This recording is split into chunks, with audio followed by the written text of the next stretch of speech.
Today, it is Thursday, April 23rd, 2015. We're coming to you live from the Hagmann and Hagmann studios located in the somewhat blustery northeastern United States. You know, we had a little bit of snow out there today. I can't believe it for the time of year. Well, I guess I can. You know, the weather is kind of screwy everywhere.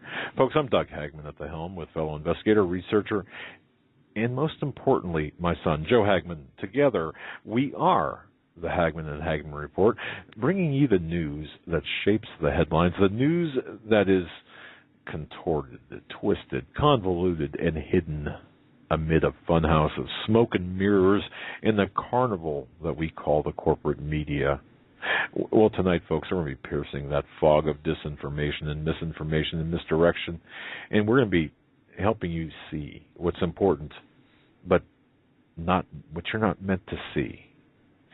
For new listeners, folks, we broadcast live each and every weeknight from 8 to 11 p.m. Eastern. Our home base on the Internet is Hagmann and Hagmann.com. That's Hagmann and Hagmann.com. Please bookmark that website. There you can find access to all of our past shows.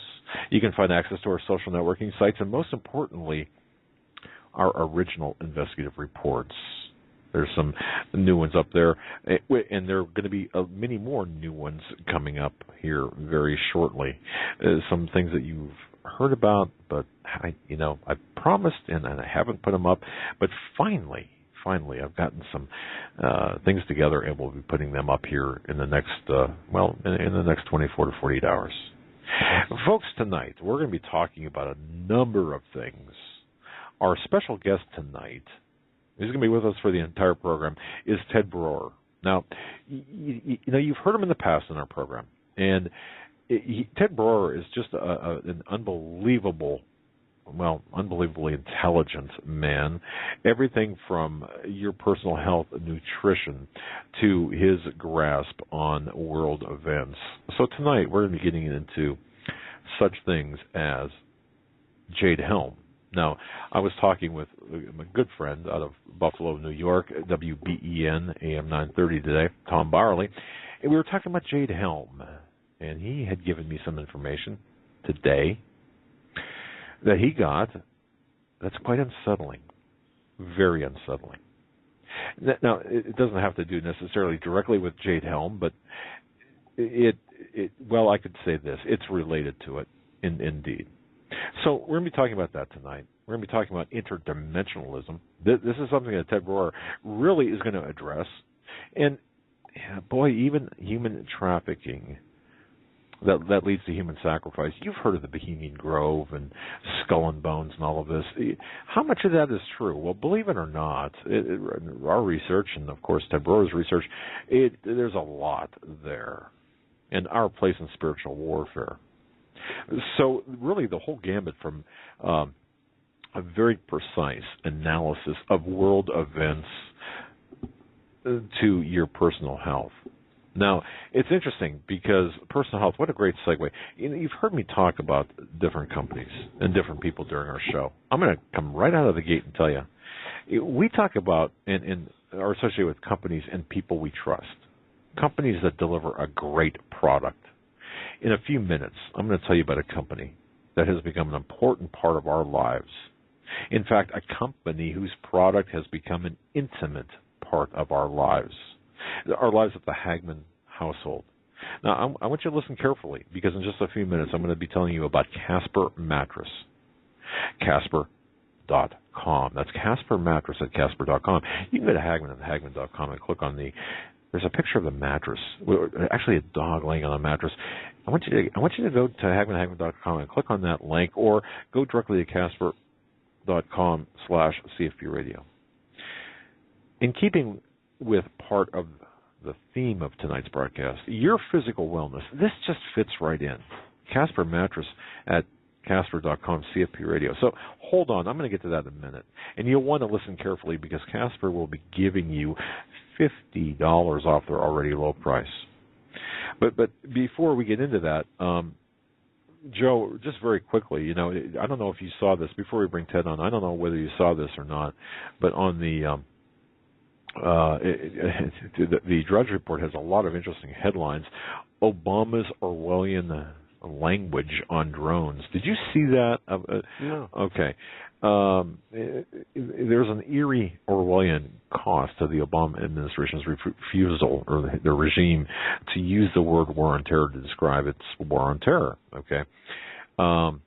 In his briefing after the White House's admission that 2 hostages, one American, one Italian, were killed in the U.S. operation by drones, Josh Earnest, the press secretary, he struggled to avoid the use war. Okay.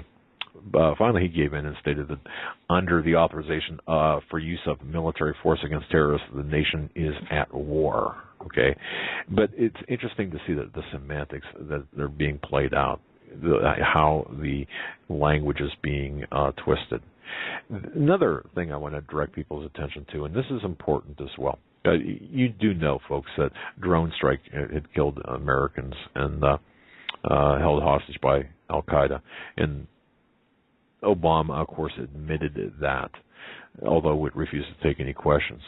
Then, also in the Drudge Report, and I'm mentioning this because these are important issues that I think speak to where we are currently in the long term, well, in the larger agenda of the takeover of this country and the war on Christians and the war against conservatives, social, moral conservatives.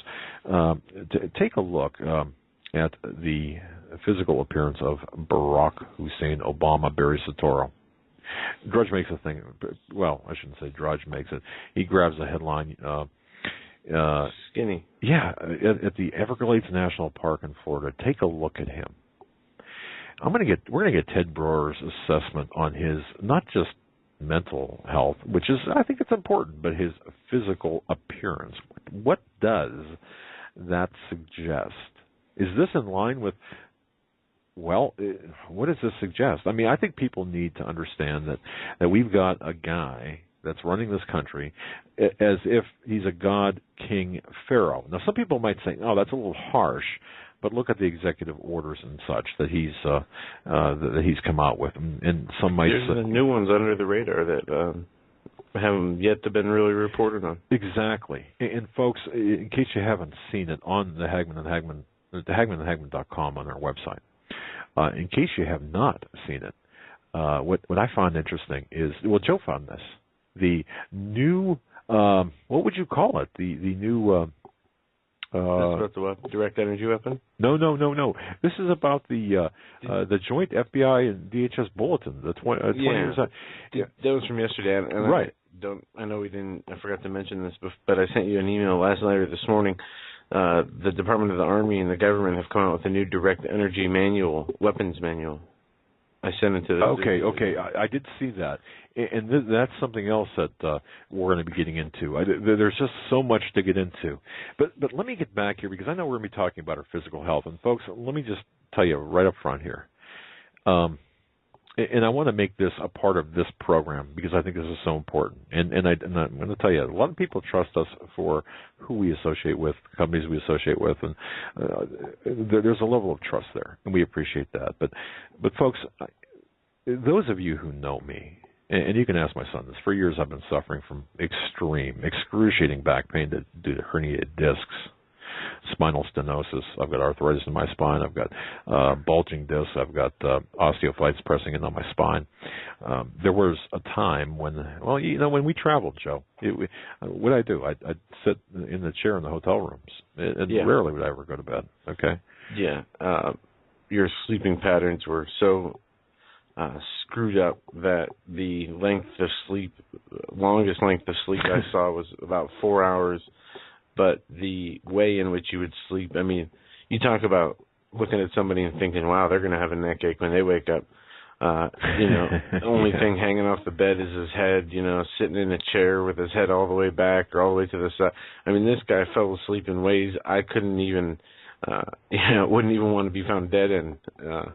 It was just, it looked so uncomfortable. You could tell also the quality of sleep was very, it was horrible. And missing. Yeah, and coming back after a road trip, it was no better because you'd flop on a mattress.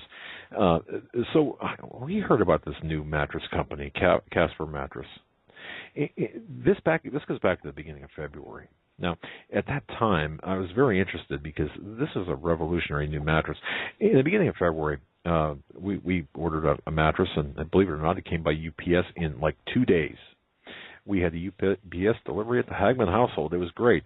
It was a box. It was a box maybe the size of, I don't know, like a small apartment refrigerator. Oh, I remember that. Maybe a little bit. Yeah. Carry this up.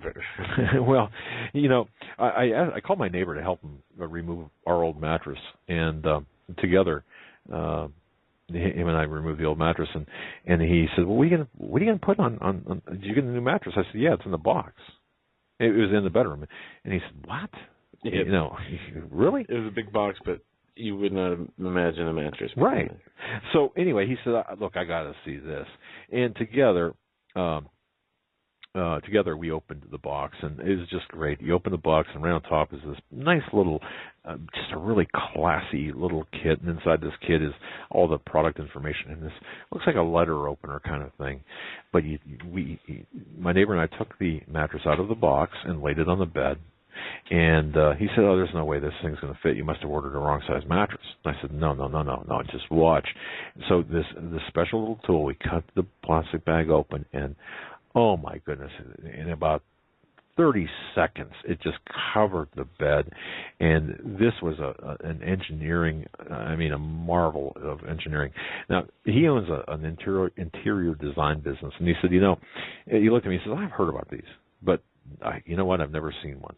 So he said, "Can I help you set it up?" Well, it was already set up. All right.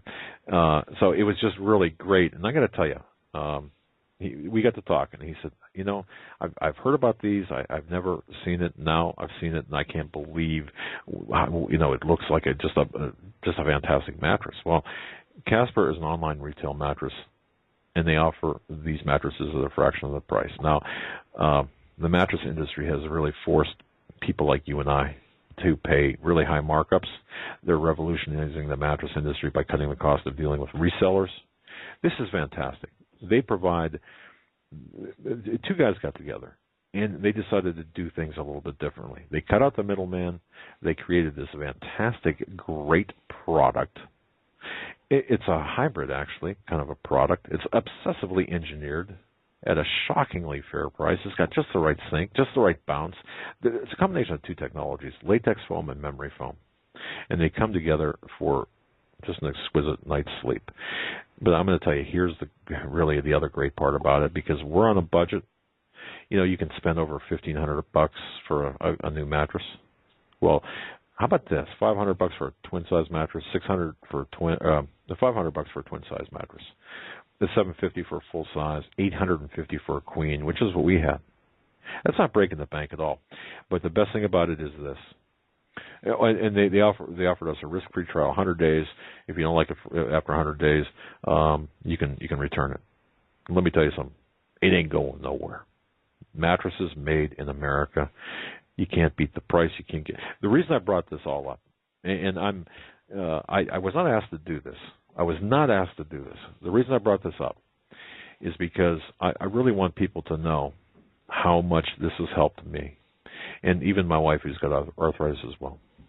And folks, right now, if you want to do something really great for yourself, and I mean this, you can do a lot of things, but one of the things I would highly recommend, Casper mattress. It has really, really changed the way we sleep, and I feel so much better. Between the mattress and Ted Broer, I don't know. Seriously, Ted Broer has provided the supplements to us, to me, and I'm like a new guy. And throwing the mattress too, it's like, oh man, watch out, move over. But I think Ted saved my life, and the mattress saved my marriage and back and neck and everything else, and I'm just so happy. So I wanted to get that out of the way. I really wanted to tell people because I was really excited about it, and I just want our listeners to know how excited we are. So sorry I took that time, but I thought I had to share that. And by the way, our studio dog, Lady, 4 paws up, I caught her so many times sneaking naps. Seriously, she, at her house, she will walk upstairs and sneak up on the bed, and during the middle of the day and lay in the bed.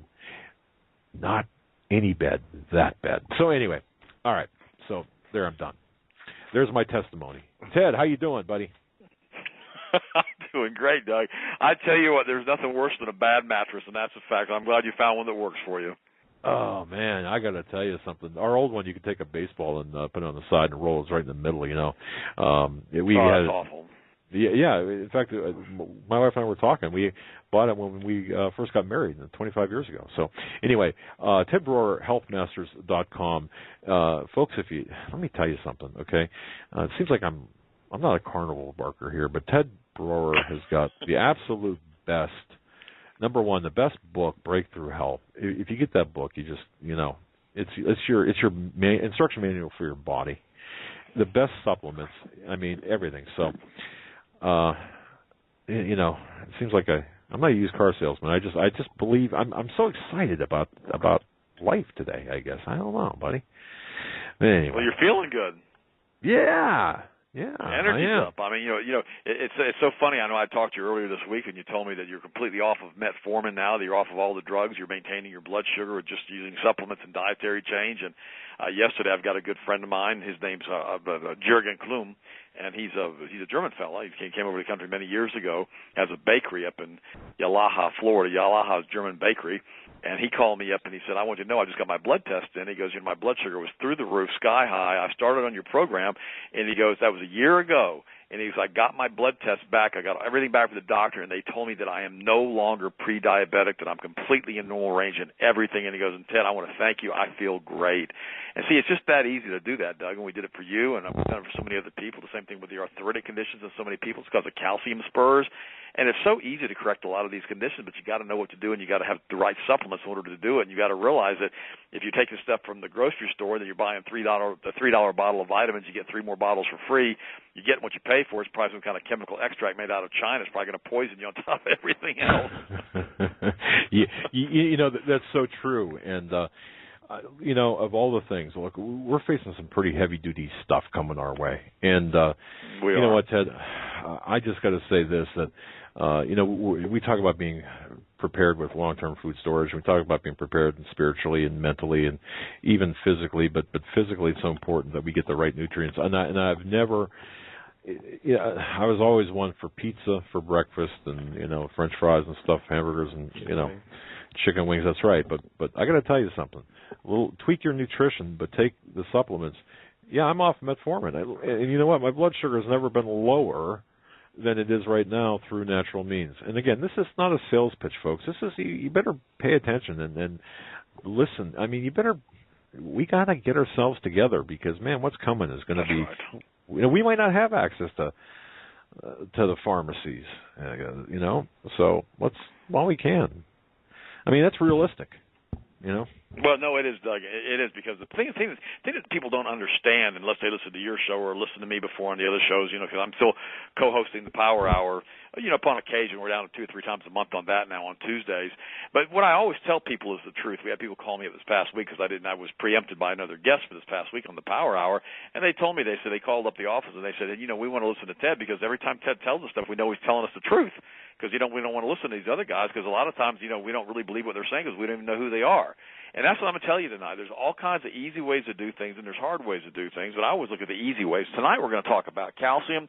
We're going to talk about magnesium. We're going to talk about arthritic conditions. I've got a whole bunch of health topics to talk about. But the last time I was on with you guys, I promised you I'm going to talk about the 13 dimensions, about time-space, about souls, about these human sacrifices they're doing, how they're controlling the reality of this time-space around us, what they're doing. I've done extensive research on that for the last month and a half since I've been on with you guys.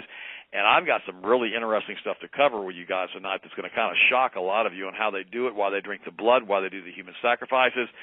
I got a lot of answers on a lot of that stuff now. We're going to talk about that tonight because if you guys are interested in that, that's going to be – plus I want to talk about what's going on with Jane Hell because, we got one of these Walmarts that they've closed right here within 35 miles of me that's right next to a train track like a mile away.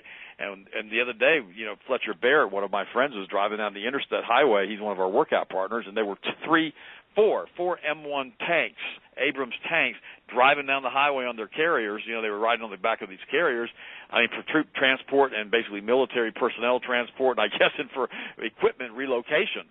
So, this is kind of nuts what's going on right now with the Jade Helm exercise. And if anybody who lives in America thinks this is okay, They need to move to the former Soviet Union or East of Germany before it was reunified and think that maybe that's not okay, because there's some serious things coming our way. And you're exactly right. The government is still incessantly trying to take away our rights to buy vitamins. They're still trying to take away our rights to buy supplements because they say vitamins don't work. And the truth of the matter is the studies they do with the vitamins that are synthetic chemical stuff out of China, the garbage vitamins, they're absolutely right. They don't work, and that's why they want to pull them off the market, because they'd rather have you on metformin, they'd rather have you on statin drugs, they'd rather destroy your kidneys, destroy your heart, destroy your liver, destroy your health, destroy everything.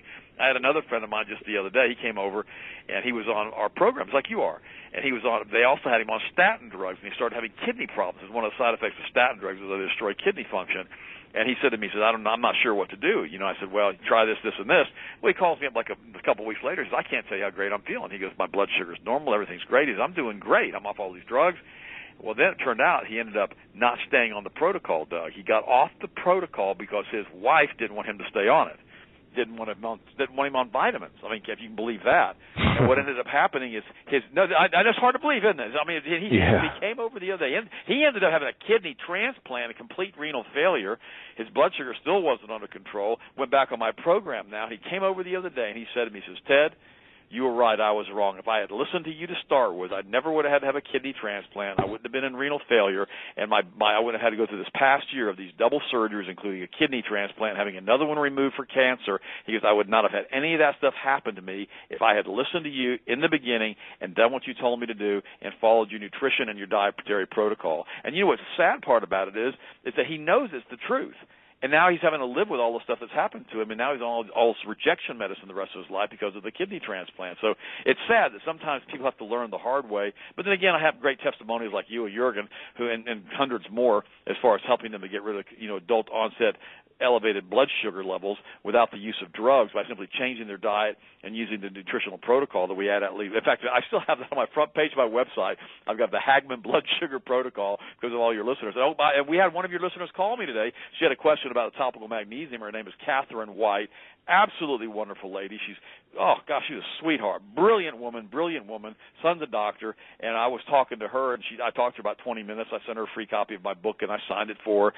And I just want you guys to know, you guys have the absolute best listeners in the world. You guys have, they're the smartest people I've ever talked to on the radio when they call in the office, because they realize when they hear the truth will set them free, and they want to be on a protocol they know that it's going to work. And so it's always fun to be on with you guys. But I want to get started. So let me talk about magnesium for just a second, because last month, when Sharon came on and she was all geeked up on this magnesium stuff, I'll be honest with you guys, I was still taking my tableted magnesium, but I hadn't really got onto her protocol because she's soaking her feet and all that kind of stuff. And then she came on and gave me that whole testimonial, especially about the spinal stenosis. And our phones blew up, our website blew up. Everybody wanted to be what Sharon was on. And so I thought, you know what? And she's in the gym working out. She's running around on the cardio equipment for forever, man. She's got so much energy. She's bouncing off the gyms like a stinking Super Ball. And I looked at her and I said, okay, that's it. I've had it. I'm starting on the magnesium stuff now, too. I'm starting on the topicals, and I'm starting on soaking my feet. Because, soaking your feet when you're a guy, that's kind of a pedicure kind of thing. It's kind of weird, right? And so I thought, well, I'm going to find a way to do this. So every morning I check my emails. So every morning I get up, and now I have my foot bath, and I sit there and check my emails for 20 minutes while I have my feet in this hot water. And I tell you what, my energy's up. My mental acuity's up. I've been doing it about 10 days now. My energy's up. My mental acuity's up. I'm starting to have more energy in the gym. And here's what I found out. This is why, and I started doing more and more research on it, but I knew all of this stuff, but I didn't realize that when you do this topical magnesium, you increase the free testosterone in your blood, both for men and for women. You increase lean muscle mass. You speed up your metabolism. In addition to that, you get much stronger in the gym because you have better mitochondrial uptake as far as of the nutrients your body needs, and also of the energy cycles in the body. It does all of the above.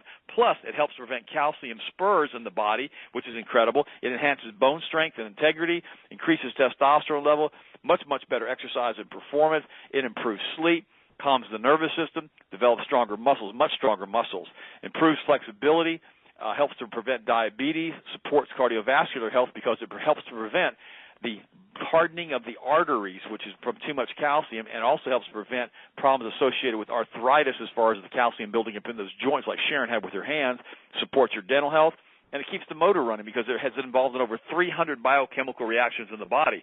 And what I learned already in the last 10 or 12 days as I've been using this product is that it's really pretty easy to use. It's just you have to be consistent with it every single day, because it's not like taking my B vitamins. When you take them, you get all geeked up in the morning because you feel like the next day.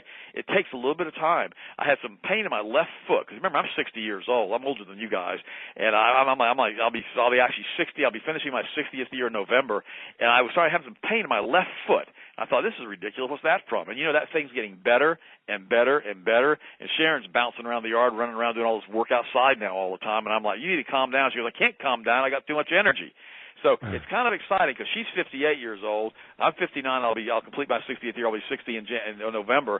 And what's interesting about all of this, Doug, is that people say it's a hassle to soak your feet. I'll tell you what.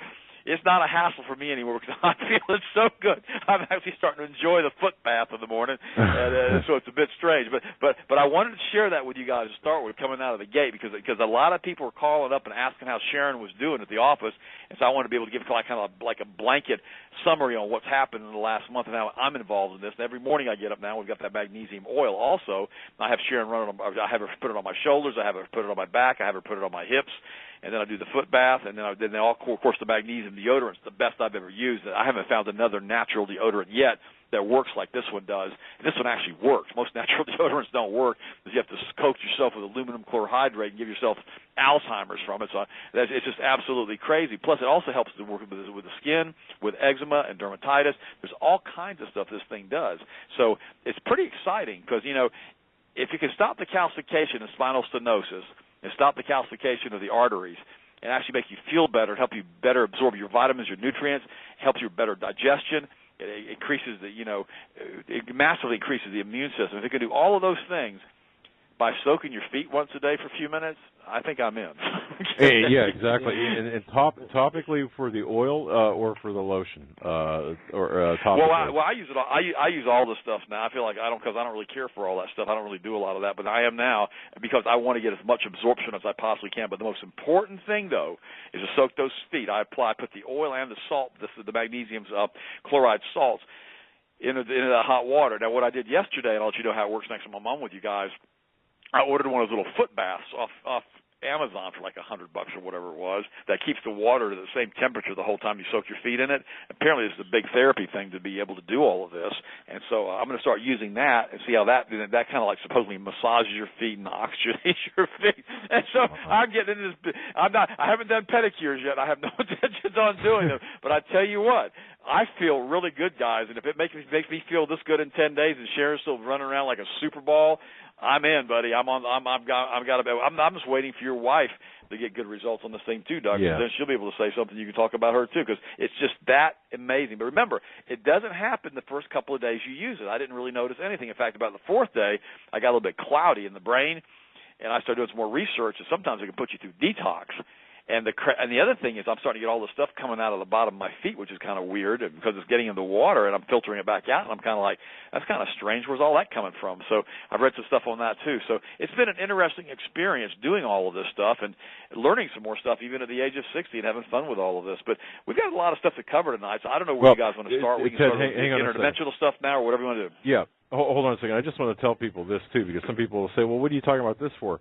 We talk about problems. Well, problems, for example, being chemtrails, the aerial spraying, the lack of nutrition of the food and all of this, the poisoning of us.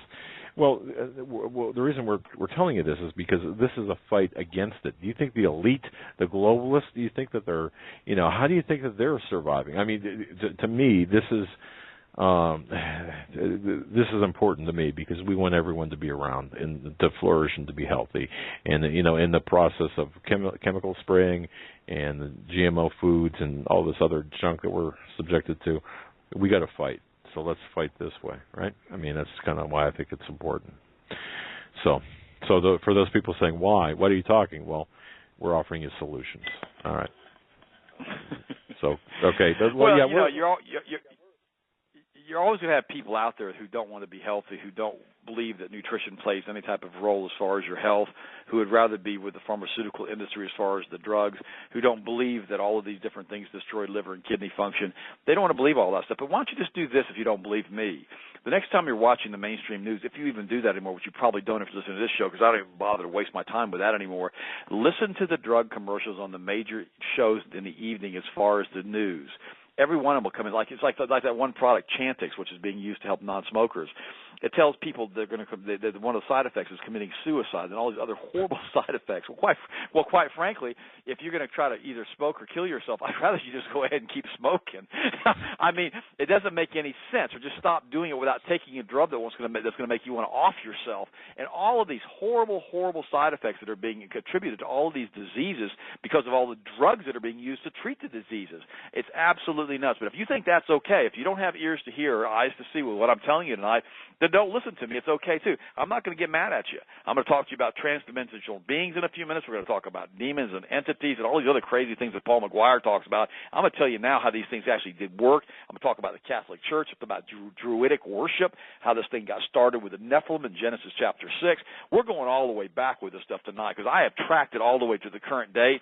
And so now we're going to have some fun going through all of this stuff with you guys, and hopefully you'll learn something from this because I sure have in this research that I've been doing for the last few months in this. Well, let's rock, and you start us off in whatever area that you deem important. Jade Helm, let's do this stuff. Whatever.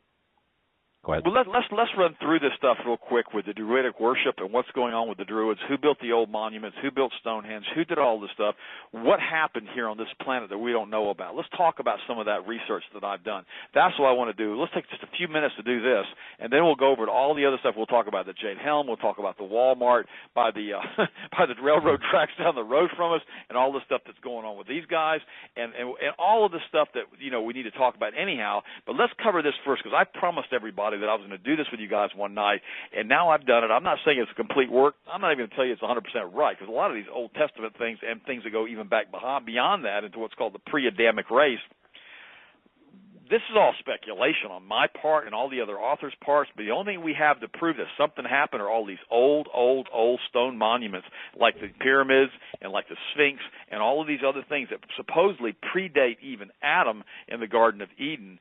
And, we had a lot of evangelists talking about a pre-Adamic race back in the 70s and the 80s, but they never really got into detail. But we're going to talk a little bit about that tonight, too, and what happened here before we got here. And so we have some interesting things to talk about. But what we have to realize first is that the universe right now, as far as we know, as far as most scientists say, but they don't all agree on this either, it's about 13 known dimensions. Now, what's interesting about this, let me tell you how the dimensions break down. The entropy or chaos parts of the dimension, the first 5 dimensions. The first 3 are where we live. The fourth is where Einstein talked about time-space. The 5th dimension is the Higgs field of the wormholes. And then we have the second heaven, so to speak, what the Bible calls the 6th through the 12th dimension. And then 13th dimension, we have the first heaven, or the place to the eternal now, I guess some people call, where God resides. And what's interesting about this is these different studies that have been done talking about these different dimensions are based in physics, and that's what this Hadron Collider is all about. They're trying to disassemble the parts of the universe and try to open these wormholes into time space and also into the Higgs field and also into these other dimensions, which may open up the bottomless pit. We have no idea what they're going to do with these guys, but these guys are all kind of nuts for doing that to start with. But let's start back with the Vatican. Let's start what happened with the Christian Church. Then we'll go back a little bit earlier than that, go all the way back to Genesis chapter 6. But what folks need to understand that the original church was called the Way. It was the Christian church in the beginning. They met in the catacombs. They were there for the first 4 centuries, and the Christian church was actually very much alive and very much doing what God wanted us to do as far as the work of Christ. In the 4th century, Constantine came in. He brought in the institutional church of Rome, and he made Christianity the Roman religion.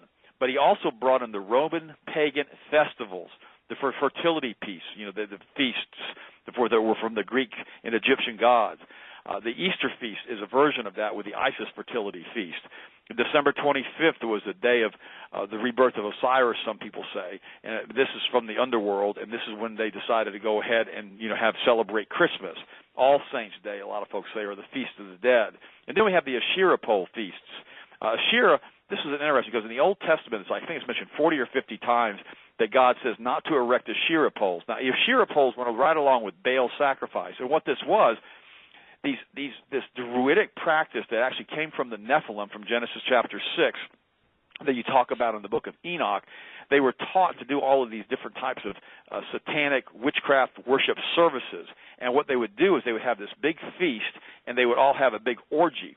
And 9 months later, when the babies were born from this orgy, they would sacrifice their children to Baal. And that's why God kept telling them to take down the Asherah poles, to stop sacrificing their children to Baal. This went on to go in with the... And then what happens, and this goes on from the Druidic practice, this is where gingerbread came from, gingerbread men. Because if they didn't have any kids, they would actually put these effigies into the oven and bake them, and as if they were burning them to Baal. People don't know that, but that's where that came from. The Knights of Columbus, this is all part of the Catholic Church, the same as the Knights of Malta. It all ties together with the Masonic lodges. The Masons are basically a reincarnation of Druidic priesthood in the worship of the woods, which goes back to the Wicker men, in which they would take a Celtic child and they weave them into a basket and they would burn them. It also goes back to the Bohemian Grove, what's going on out there when they're worshiping with Moloch and they're burning a human being in effigy.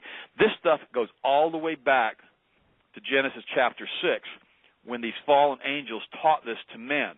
Now, what happened is God didn't want us doing all of this stuff, and this type of stuff has permeated our culture all the way up to the current day, and I'll continue with this timeline. Even St. Patrick, the saint of Ireland, he drove out the Druidic priest, the snake priest, and basically re-Christianized England because it had become completely caught up in Druidic worship. The Talmudism, the Buddhism, the communism, the Mason researcher, the Mason cult, these are all roots in ancient paganism and Druidism. This started all the way back, as I mentioned earlier, all the way back to Genesis chapter 6 with the Nephilim, the book of Enoch, when the 200 fallen angels came down on Mount Hermon in Lebanon, and they erected their ancient temples there, and they taught the spells and the witchcraft to the people. They basically, what they did, it was against God's will, they revealed the secrets of the natural universe prematurely to humans without humans needing to know that, because they were following Lucifer's decree and not God's decree.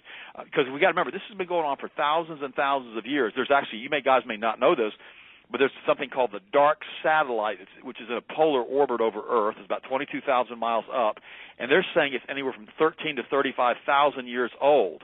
And so this has been in orbit around our planet, and it's not a naturally occurring satellite. It is man-made, and it's been up there for years and years and years, probably from a pre-Adamic civilization that has been on the planet. If you go back all the way to Saudi Arabia and Yemen, there's a thing called obsidian green glass, which is made from volcanic glass, but there's also trinidite, which is nuclear glass, which is also green. And a lot of people believe that there was some type of nuclear war, something happened with Atlantis, something happened in this pre-Adamic culture in which a lot of this glass was formed in Saudi Arabia and over in Yemen. Now, a lot of people believe that the obsidian green glass that's being classified as that is actually the trinidite from another Holocaust that took place eons of time ago in this pre-Adamic race. Now, I don't know where the pre-Adamic race came from. I'm not even going to try to speculate. I have no idea, but what I do know is they were hybridized, and they had a lot of animal and humans that were mixed together. The pyramids are supposedly 3,000 years old. Some people say the Sphinx is as old as 16,000 years old. I've been in the pyramids. I've crawled down in the Great Pyramid in Giza. I've gone down in it. There's a shaft that goes down into the king's chamber.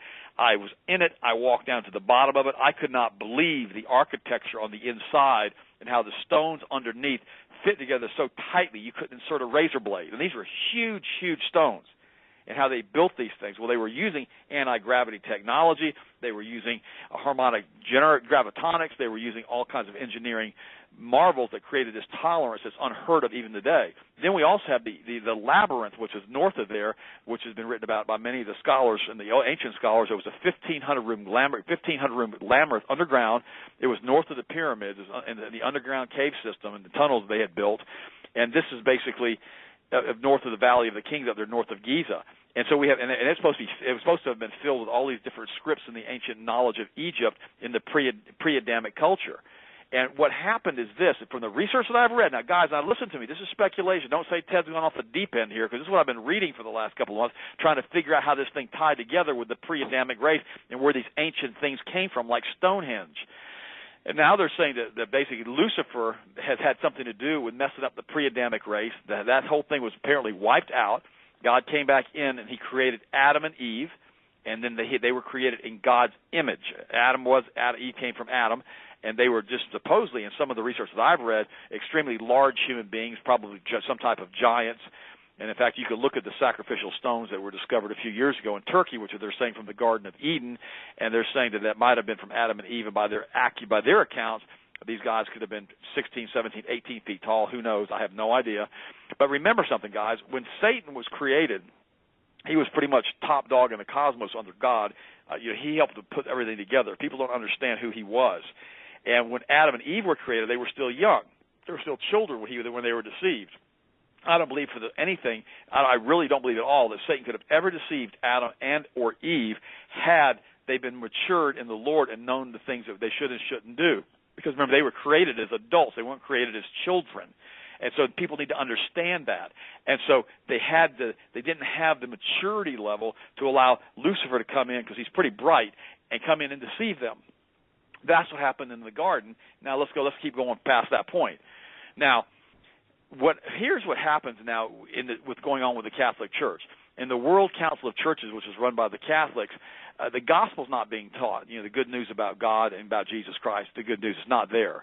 And what happened is these ancient human beings that came all the way back from Genesis chapter 6, who were here with the Nephilim, they were taught all of this stuff, which carried right into Egypt and Osiris and all the stuff that Tom Horns talked about so much, and Steve Quayle's talked about so much. Right. I won't go into redundancy on that. And what's happened is these guys then, they mutated. You had these Hebrews who became good Jews, good Jewish folks. There's still a lot of them today. And then you had a group of them that mutated when they were sent into captivity into Babylon, and they went into Talmudism, which is a form of Druidism, and it's Kabbalic knowledge. And what that is that sound and letter knowledge. It tells them how the universe gets put together and takes apart. A lot of these guys became the wizards in the courts of Europe. They were like the ones who did all of these magic rituals and stuff. They were actually Talmudic, Druidic wizards.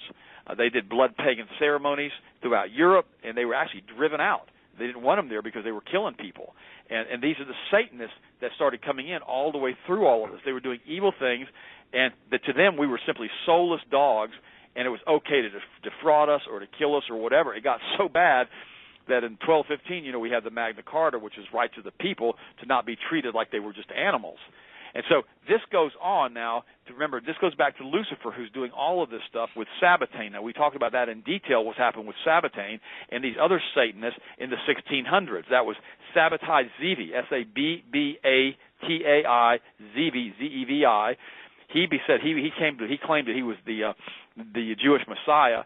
Then he died, became a Muslim, believe it or not. And then another guy named Jacob Frank came in, and he said he was the actual person who was going to be the savior. He ended up contacting Moses Bauer, who then changed his name to Rothschild, and now they own half the balance of the wealth of the world. And what they did, they were taught the power of money magic, as far as the fractional reserve banking. They did all this through the New World Order, through Lucifer. They ended up, remember, the Masonic, the Catholic, these Satanists, they're all tied to the Druidic faith. That's very important. You have to understand what happened, because the Catholic Church used to be very, very Druidic, even more so than it is now. And what ended up happening is, purgatory is a pagan concept for Valhalla, which is like for the Vikings. And what ended up happening is you had the reformists come in. They tried to change it, like Luther, and said, you can't do all of this. You can't allow all this Druidic worship to be in there. So now today, to bring it forward to Obama and all these other people that are here, these are kind of like the Druidic classes of today. They're the chosen ones. I guess you could call them part of the wizard families. A lot of them have had this is coming from Russ Dizdar now, because he put together a lot of the pieces for me.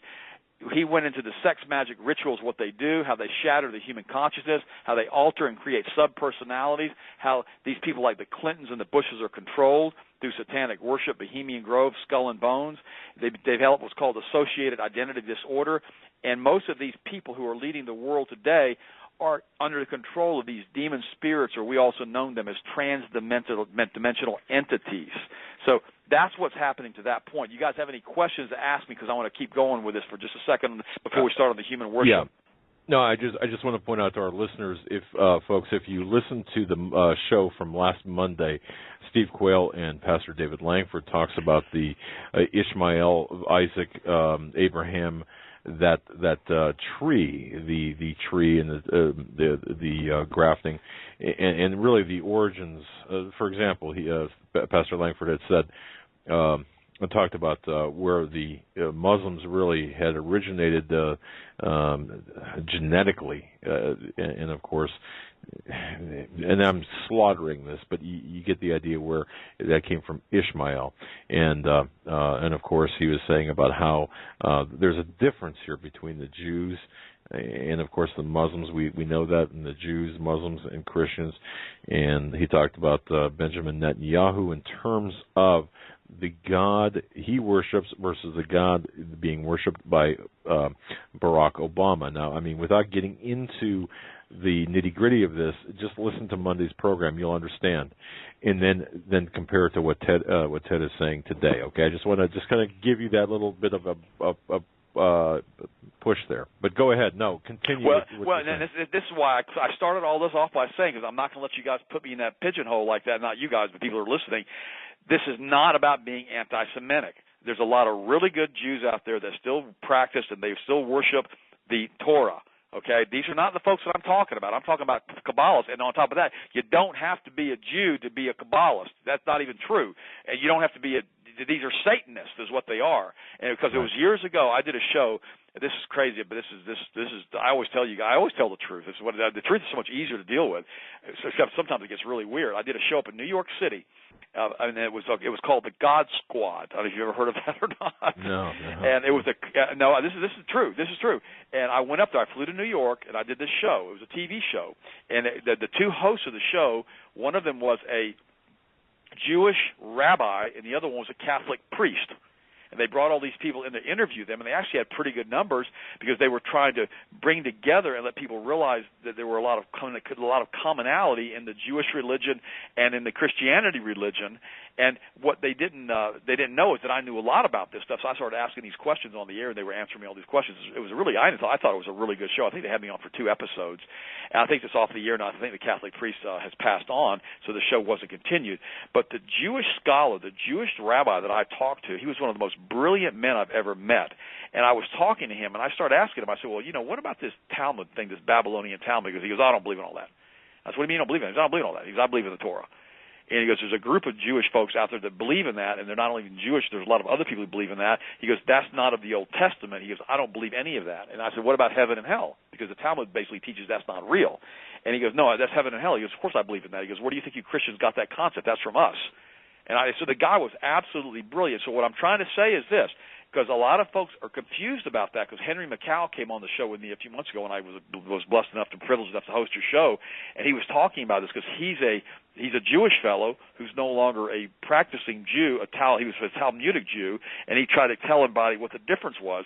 But we can't throw the baby out with the bathwater. If it wasn't for Judaism, there would be no Christianity. Jesus was Jewish.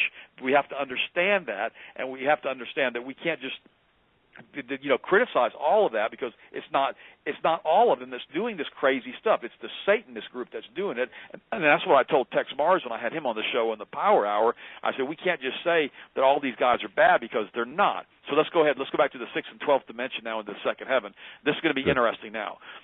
When a human being is sacrificed, okay, most of the time they're awake when this is happening, okay, according to stuff that I've read, which I don't I don't like to read a lot of that stuff because it's too weird to me, okay? And what happens is they release what's called a catecholamine.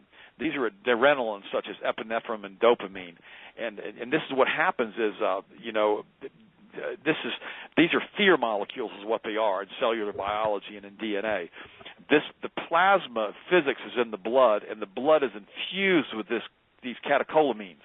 The frequency of life and the epigenetics are in the blood. when these people consume the harmonic frequency of the person through human sacrifice or through bleeding that person out when that person is terrified, they literally get high on these catecholamines. They actually have a physical high from it. Supposedly it's very, very addictive. And then what ends up happening is, remember Al Gore used to run around with a vial of blood around his neck. Remember all that crazy stuff? And the sad part about this, oh, you didn't hear about all that? You can Google. I'll Google that for you. Read you about that in a minute. Yeah, but what happens is this is the soul energy that's being released. Now, when these people aren't saved, when the soul is destroyed, they actually absorb the energy from the soul. And what's interesting about all of this, these Sabbateans, these Satanists who killed the Russian family through the Bolsheviks, they know that when they do these human sacrifices, everybody listen to me for a second, this is going to get really weird, these astral sacrifice, this is in the second heaven, the 6th through the 12th dimension, they create tremendous amounts of energy in the astral plane in the 6th and 12th dimension, these higher spiritual planes through the human sacrifice. And when you kill these innocents like they do, they create power to transform the reality of the hologram that we live in. Through their Kabbalic magic is what they do. The hologram is projected from the higher dimensions or the second heaven. Satan wants to create a new world order out of chaos. God wants to create a spiritual order through his Holy Spirit for us to be with him for all of eternity. Now, this projector from the hologram that we're in is from the second heaven, from the 6th through the 12th dimension. Some say the dark matter. And we are fallen by sin, but God wants us to return to him through Christ, through the Holy Spirit. Satan doesn't want this. He wants order out of chaos or a new world order for him to rule over by his boot, like he's doing right now in the United States, just killing people with drones, et cetera, et cetera. God wants us to rule and reign with him in heaven from all of eternity through Christ and through the Holy Spirit. What this is literally a battle for the hearts and the souls of men being fought in the heavenlies. The Hadron Collider, again, is opening up stargates in other dimensions, opening the bottomless pit of hyperspace, which they're trying to do to open up these portals to bring this other stuff over to this dimension and to disassociate the materials of this planet from what made these materials in this planet, creating all of these different types of mini little wormholes. Dark matter that we have now known in physics, that we finally realize is there, is literally the matter that's created from the attention field that is created through physical reality, the projector, so to speak. Now, listen to me for a second. We are the co-creators of the reality that we live in. This is what God gave us the ability to do. We have the power of life and death is in the tongue, the words that we speak. Okay, you have to decide for yourself what you're going to speak and what you're going to bring about. That's why when they were talking to me the other day on the Power Hour, I told Joyce, I said, I really don't want to start talking about a lot of this really negative news because I don't think all of it's true, and I think it's trying to create a negative energy field for us to try to change the physical reality that we live in to a negative state. And we'll talk more about that in just a second on positive confessions that you can do. Now, remember, trust is remembering the prior relationship that you always have with God. You must have a prayer life. I've talked about this on the show many, many times. We teach the children how to pray. We teach our kids how to pray every morning. We have a prayer time with them, an out-loud prayer time. You've got to consult with God. You've got to ask his approval. Now, you can't ask his, you don't have to worry about asking his approval for things that are already guaranteed to you in the Word, such as prosperity and health, etc. You don't have to ask for that. You can just speak that because, remember, the attention field is created in hyperspace. That is what these guys are controlling. This is what they didn't want us to know when they start doing all of this stuff to us and controlling us through all these rituals that they do on an ongoing basis. Remember, the sons of God have been saved and God wants us to have lordship with him when we go into the next realm with him. Remember, Moses was able to strike the water came out. The faith healer Peter in the New Testament, he said to the guy who was the cripple, who said, silver and gold have I not, but what I have I give unto thee.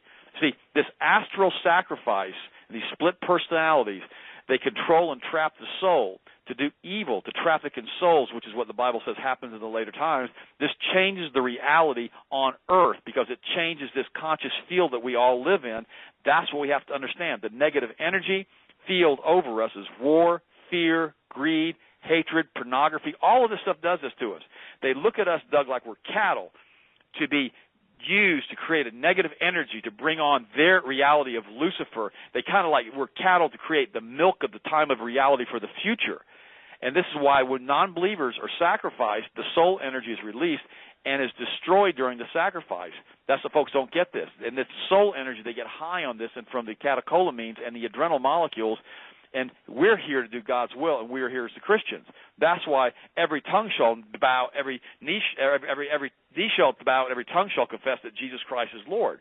Because we have power and authority over these creatures, and that's why it even says, if you look in the online, that when you call on the name of Jesus in the event of a quote alien abduction, whatever you want to classify that thing as, they put you back in your house, put you back in the room that you were in, and they stop what they're doing because they know in that next dimension of these aliens or whatever they are, that Jesus Christ is the Son of God. They know who He is and know the power that He has.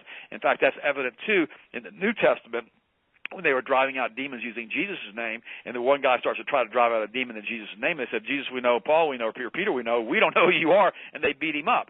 And so that's what people need to realize, is that we have authority when we're Christians, when we're tied to that 13th dimension with God through our pineal gland, through our cord of silver water, living water, through our silver cord to God, and only we can destroy it if we have that relationship with God. But quite frankly, I believe that if we have that relationship, why would you possibly want to destroy it?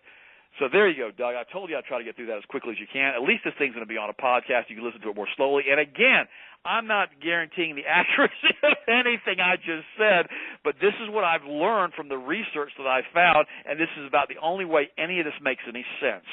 So there. Well, yeah.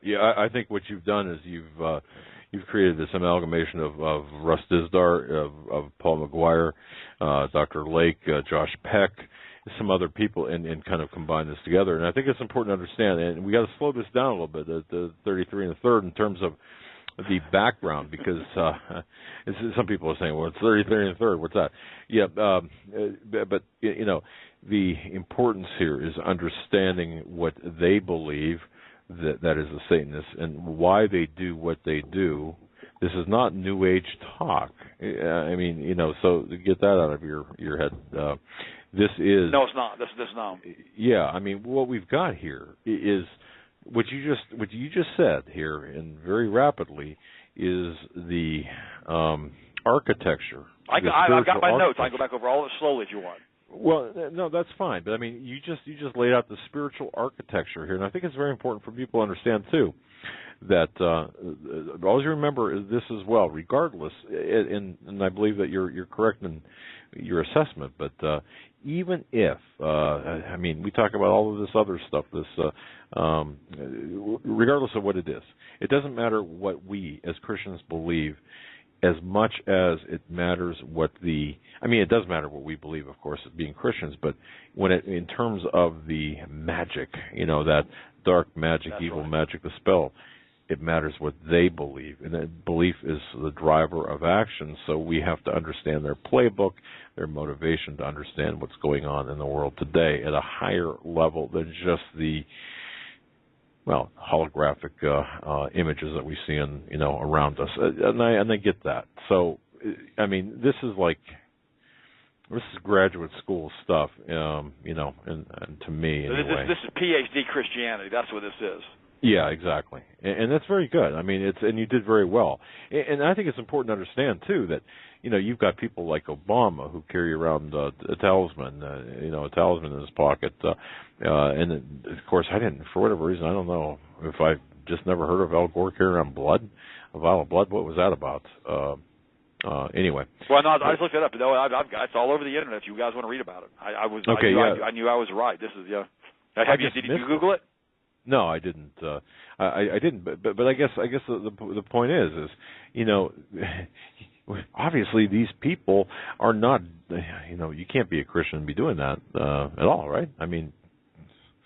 No, but remember they get these chemicals in there from the fear, and they get addicted to it, and they want to do this. And I mean, these are some interesting things. There's all kinds. If you Google it, Al Gore, a vial of blood in a suitcase.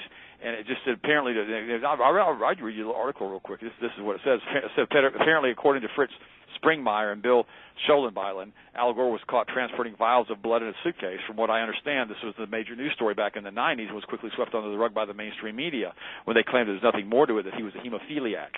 Okay, but the point is, I don't know any other hemophiliacs that carry around vials of blood with them. I mean, I think the whole thing's weird, But I mean, he may just be a hemophiliac. He may be one of those things that, that's why he was doing that. But I just think the whole thing's weird, especially when you start looking into the adrenaline aspects of the blood, the high they get from the blood, and all this addictive stuff, and how these guys are always doing this. Because I was watching a video just the other day on Stanley Kubrick on his life, and how he had exposed this entire blood-drinking group of people in his movie Eyes Wide Shut, which I don't recommend you watch unless you're watching it on TV, so all the filthy parts and the nudity will be edited out of it. That would have been an X-rated movie had they not blocked out the end with that massive orgy at the end.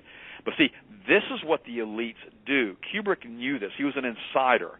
And remember, when he gave that movie for the final cut to be released, he told them they couldn't do any editing to it, and they ended up editing it, and they ended up removing about 15 minutes of it, according to some of the research that I've seen. And what ended up happening is they took out the final parts about the energy and all the different things, I guess, in the astral projection plane and all the other stuff that they do. So that's what Kubrick knew. He knew all of that. He knew what was going on. He understood all of that. So it's an interesting thing when you start looking at what he did and what he knew, with that whole thing with 2001: A Space Odyssey, all of the stuff with with the one with Jack Nicholson, with that when he was in that house, that crazy house thing that he did, and plus also the one that he did with the Clockwork Orange. I mean, and that was all about the mind control program. This guy was a Hollywood insider. He knew what was going on, and he was always trying to leave us cues as far as what people were doing and how they were being programmed. And so I find Kubrick's information fascinating, and I really wish he would have lived a little bit longer, but I guess they decided. But, of course, he was pretty old by the time he did Eyes Wide Shut. So the whole thing's very, very strange. I've watched that movie on TV before when it was edited. That's some weird stuff, Doug. That's a weird TV show, man. That was weird. Yeah, and Paul McGuire gets into that in Mass Awakening, a touch, and also A Prophecy of the Future of America. It's amazing what we see out of Hollywood, and John is going to be coming on at some point to talk about his personal observations about the Hollywood cult, and there's so much there. Of course, Hollywood. What is that? Holly, the wood of witches' wands, Hollywood, and there you have it. And so there's just remember these Druidic wizards and warlocks. I spoke to another gentleman friend of mine who was wanting to go to New York City, brilliant man, to learn ancient Hebrew, and he went to one of the synagogues there, and they told him, and I've mentioned this before on the show with you before, and he said, I want to learn ancient Hebrew, and they said, what you want to learn is not what we teach you. We're not going to teach you. You're a Christian. We're more like Harry Potter, if you want to use an analogy, as far as wizards and warlocks and demons and what we conjure up. So that's what's going on with a lot of these different folks in the United States. And this is what they do. This is why they sacrifice these human beings, because they take it up on that astral level, that second heaven, that 6th through the 12th dimension, and they control the projection of the hologram by the words that we speak, by what they show us on TV, by the negative energy they create. And David Icke goes into detail in this in his books. Though I don't agree with his anti-Christian stance, I think that's ridiculous because he throws the baby out with the bathwater. But what we have to do is we have to go back to what the Word of God says, and we have to realize that His Word is the same yesterday, today, and forever, even if the Catholic Church wanted to try to mess it up and throw all that Druidic worship practices. But that goes back to Stonehenge. That goes back to these ancient monuments. It goes back to the pre-Adamic race. It goes back to all of that. And so what's interesting about all of this is that God so loved us, that He chose us, that He sent Jesus for us, that he wanted us to be made one with Him, that He wanted us to be reconciled with Him through Christ Jesus, that He gave us the ability to connect with Him in the 13th dimension through our pineal gland, through the silver cord, that He gave us the power to tread on serpents and all the things that the Bible says. He gave us the power to create our own holographic reality by the words that we speak. That's why He told us the power of life and death is in the tongue. The problem is the Christian churches don't preach this. Otherwise, we could change this planet. We could do everything. If the Christians stop watching the stinking negative news every night because of what the news is they're putting out, those news channels would go out of business, and Christians could watch good, clean, wholesome entertainment. But the problem is, so many of the Christians are hooked on pornography now, and they don't understand who they are in Christ. Last week I had a kid come in the gym with us working out here at the house. I've got a gym here we work out in, and what's interesting is he was talking about his kid. He had just had a little 2-month-old baby, a 2-week-old baby, 3-week-old baby, and he told me, he had told me that he wasn't going to immunize this little girl. And I said, well, that's great. I said, you can always make that decision later on when she gets ready to go to school, but I don't agree with a lot of the immunizations. In fact, I don't agree with any of the immunizations they're giving out. So Well, go ahead. Thank you so much. And I gave a whole bunch of information on that, a whole bunch of books and stuff to read on it. I come into the gym last Monday night. He says to me, he goes, I asked him, I said, it's still not immunizing, right? He goes, no, we decided to immunize. And I said, why are you going to immunize? He goes, well, here's what I believe. If I give my child the 67 immunizations that she's required to have, and she comes down with autism because of the immunizations, then it was God's will for my daughter to have autism. Uh-huh. Wow. Yeah. And and forgive me, folks, if you're listening to me right now, because you're not going to believe this. I said a bad word, and when he said that, and I said a bad word, and I know I shouldn't do that. But sometimes, sometimes that because to me that's blaspheming the Holy Spirit, because the truth of the matter is you're attributing the works of the devil to God, and you can't do that. You just can't do that. You can't say that something was caused by God that Satan did, because the devil comes to rob, kill, steal, and destroy. God comes to give us life. And that's called the providentialism, is what that's called. And when you believe in the providentialism of God, in other words, everything that happens is God's will to have happen. That's not what God does. God doesn't. That's not what the Bible says we're supposed to do. That's like stepping off a 10-story building and say, if I die now from the law of gravity, that's God's will. Stepping in from a semi-truck, that's God's will. Smoking 10 packs of cigarettes a day and wondering why you have heart disease at the age of 40, that's not God's will. That's providentialism.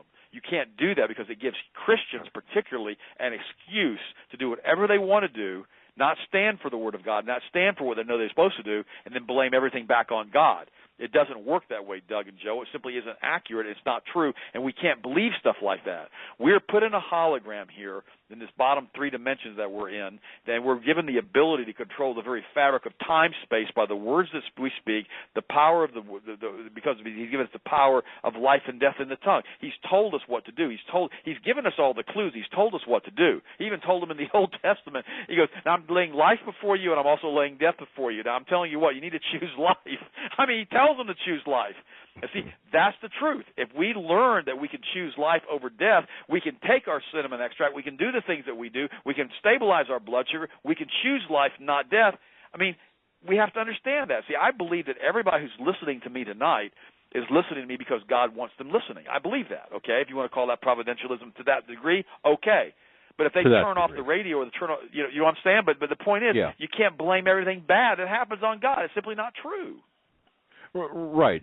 Yeah, exactly. I mean, I think you made that pretty clear. Very good.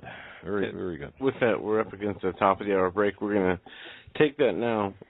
So grab a glass of water, sit back, and we'll be back after a quick word from the commercials. Folks, you're listening to the Hagmann and Hagmann Report on this Thursday, April 23rd, 2015. Our guest, Mr. Ted Breuer, Dr. Ted Breuer, his website, healthmasters.com. Body by Ted. You can go there from hagmanandhagmann.com or just go to healthmasters.com, bookmark his site. He has some of the greatest nutritional supplements that they have created from their own you ought to see the videos, man. I'm telling you, videos of his lab. Wow. Yes, his website, healthmasters.com, also Body by Ted. He is a distinguished doctor, a great speaker, and our personal health guide here at the Hagmann and Hagmann Report. He is such a generous and nice man with his time, and with his information, he has put together special packs and sections on his website specifically for Hagmann and Hagmann listeners, as many people have lots of questions and are looking to move away from traditional medicine and more into the natural medicine and vitamins. You know, we too often find ourselves fighting diseases after it's too late, after we've already contracted them or have not taken care of ourselves too well to the point where our body has formed these diseases. But we can take preemptive steps, and Ted is the man to talk to in this regard. Yeah, and he's very, very well versed in all the other world events as well. And Ted, this hour, where do you need some supplements or Bible study or? Yeah, well, where do you want to start this hour, Ted? We got so much to cover. I want to do some more on nutrition, but there's one other thing I want to talk to you about real quick. It's called adrenochrome, and what the adrenochrome. Remember, I talked about a minute ago about catecholamines. Adrenochrome is the byproduct of the oxidation of adrenaline, and this is what gives the blood drinkers, the Satan worshipers, their high. It's like a drug to them. And it's a psychoactive property, and it's like a mind-control drug. It gives you literally an adrenaline high. And so you can look up those words if you want tonight. You can go catecholamine, which I'll spell it for everybody, CATECHOLAMINES. Also adrenochrome, ADRENOCRCHROME, which produces euphoria. And so those are the ones that I want you to look up, and you can look a lot of the other stuff up too. But those are the ones that I wanted to share with you guys as far as why they're drinking the blood, and why when you watch these rituals, even with Stanley Kubrick, and they're doing these crazy things, they start going into these crazy, gyrating raves and stuff like that because of the adrenochrome and the other types of epinephrine compounds they're putting in their body. I've also got something I'm going to post on the website tomorrow. Sharon wrote this, and I helped her with it a little bit. And what it is we teach the kids positive confessions. They're also called affirmations that you can use in your prayer time, and they're all scripturally based. And I'm going to go ahead and post this. Sharon did a great job writing these. And this is what I want people to understand is that, you need to be confessing the right stuff. You need to be speaking the right stuff in your prayer time. You need to be getting your children to speak the right stuff. Because if they tell the things that are not as if they were, that are positive, they can change the fabric of reality. They can do that. Plus, remember, you've got to believe in your heart with faith that what you're speaking is true. And what's interesting about this to me, Doug and Joe, is I read a book a long, long time ago that I do not recommend because it's got some other stuff in it that's no good. And it was called Think and Grow Rich by Napoleon Hill. Yeah, I read and what that. was interesting about this, you guys know, he's got a whole thing in there on spirit guides that you guys don't need to be involved in, so I don't recommend the book. But what I did is I didn't know all that when someone recommended it to me back in the early 80s. And he talks about the power of affirmation and visualization. And basically what visualization is believing what you're going to have before you get it and seeing it in your mind's eye, which I believe, as a man thinketh in his heart, so is he. I just believe we can't get all caught up in the Satanism whole realm of that whole thing and what they do as far as their astral projection stuff that they do when they do the sacrificial stuff, because that's not of God. But when you believe that you have, let me read you a couple of these affirmations real quick that Sharon wrote. I have so much to be thankful for. God is doing great and mighty things in and through my life. I am blessed so I can be a blessing. I enjoy seeing others being blessed. I commit my plans unto the Lord, and they shall succeed. That's right out of Proverbs. I'm a child of the Most High God. I'm fearfully and wonderfully made. God gives me wisdom daily to make wise choices. It's kind of like the book of Proverbs in a lot of these. God made me special with amazing talents. And there's like 4 pages of these. I'm going to post them on my website tomorrow so you can get them for free and download them. And so you can see them, and it talks about savings, it talks about earning, it talks about reputation, it talks about serving God, it talks about leadership, about what friends to choose, what kind of family to have. And what I want people to realize is this. You've got to teach your children the right affirmations. You've got to teach them how to speak the right things. If you want to change the fabric of space-time, the very reality in which you live in, you can do that, but you've got to learn first that you've got to have a proper prayer life, and you've got to believe the things that you're speaking, and that's so very, very important. But anything you guys want to add to any of that stuff, Joe or Doug? Because I'm fixing to jump back on the nutrition bandwagon right now. No, go ahead. Okay, what's interesting here, before, there's a couple news stories I want to cover. If you guys haven't noticed, we've been having a boatload of volcanic eruptions all over the planet. I mean, it's ridiculous. The Calbuero volcano erupts in Chile after 42 years of silence. The Nevado de Ruiz volcano shaken by an earthquake, swarms and ash commissions. The new eruption in Turibala produces an ash column reaching 6,500 feet. This is kind of interesting. It's very strange. If you read the Extinction Protocol, that's a website you can go to that talks about all these different eruptions every single time, and I find that very fascinating. Also, a couple of quick news stories before we jump on the nutrition stuff. Look at what's going on with Obama. Why is Obama so silent about the vicious persecution of Christians all over the globe? And what's happening is Christians are being persecuted everywhere. And so what you have to realize is the reason they're being persecuted is that he's not a Christian. Okay, he's like being avatared by some demon or whatever, right? And so he wants to destroy Christianity to the best of his ability. That's what George Bush Jr. did. That's what Clinton did. Remember when George Bush Jr., Doug, remember when he had the ability in the very beginning to stop pornography on the Internet and he didn't do it? You know, we had 9/11 hit, and he suddenly shifted his efforts to something else. You know, Vladimir Putin last week, or maybe I think it was this week, signed a law. He's going to start banning pornography in Russia. Now think about that. You know, that's pretty interesting to me. I mean, everybody's, you know, bad-mouthing Vladimir Putin or not, whether or not he's a body double or he's the real Vladimir Putin left. We don't really know who in the world this guy is. But the point is, he sure seems to be doing a lot of stuff right that we don't do anymore in the United States as far as that. And remember, pornography is a major, major problem. We've got a lot of Christians, a lot of women, a lot of guys, a lot of children. I mean, we're giving kids cell phones and iPhones, and they're 5, 6, 7, 8 years old when they go to school, and these kids are looking this stuff up online. You remember that old pervert Jocelyn Elders that Clinton had in his, 20 years ago? Yep. Remember, she said you need to teach your children how to pleasure themselves, and if they can't do it, you need to reach down there and help them. I mean, what a bunch of weirdos. I mean, these people are running the country. I mean, God, old perverts, all she was. And see, that's what's going on. We need to realize that the United States that we know is quickly now, it's not even slowly anymore, it's quickly disappearing. Christians are being systematically purged from the military because now they're being told they can't call in the name of Jesus or God, and they don't want Christians in the military because they don't want them having a conscience.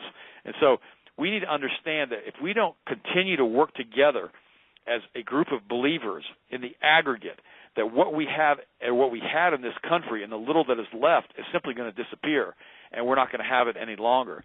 But let's go ahead and let's take a look at what's going on with the drug culture right now. I want to talk about how are Americans taking too many drugs. You know, what's interesting to me right now, I believe at the age of 60, 40% of the population takes 5 or more prescription drugs a day, Doug. And we're going to talk about this now. We're going to go into, I mean, it's crazy how many drugs people take and how they don't seem to get better from the drugs they're taking. And the reason for that is the drugs that they're taking, except unless you're taking like an antibiotic or something like that, they're not really treating the problem. They're treating the symptom. And the money is not in you guys and us taking a bottle of antibiotics and being better if we have a cut or something happen with an infection. The money is creating a disease like diabetes, adult onset diabetes, which the person can stay on drugs for years, if not decades, in order to increase the profits of the pharmaceutical cartels that run the planet, which are also tied together with the banking cartels, which also control the media.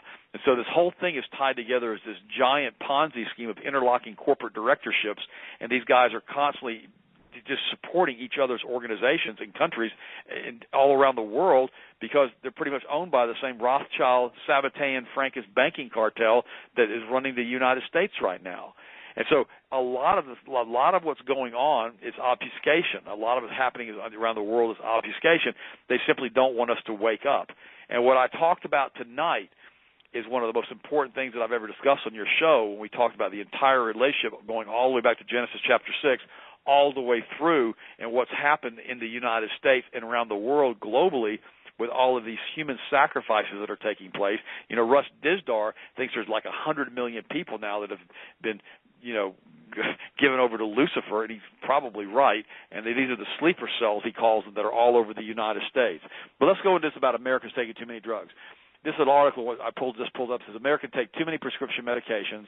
In 2014, Americans filled 4.3 billion prescriptions while spending a record of $374 billion on medications. 2014 spending on prescription drugs hit the highest level in recorded history, according to the Institute of Healthcare Informatics. And, the craziest thing about this is that why in the world do people use drugs when natural therapies will work? That's what people don't get. If you've got a problem with high cholesterol, now we've got the statin disaster, which is a really good book that was written on it and talks about all the liver damage and kidney damage from the statins. And I always tell folks, and I've told them before on your show, Doug, and I'm going to tell them again, if your cholesterol, as far as I'm personally concerned, if it's under 300, preferably around 250, don't worry about it. The statin drugs aren't worth the risk. If you do take the statin drugs, only do it for a short period of time. I don't recommend taking them at all. I recommend that your doctor help you with your diet. Heck, you can go to the bodybyted.com website and get a copy of the Eat, Drink, and Be Healthy program, which is what Rod Parsley did, and he took his cholesterol from 600 back down to about 250, 200 in just about a few short months.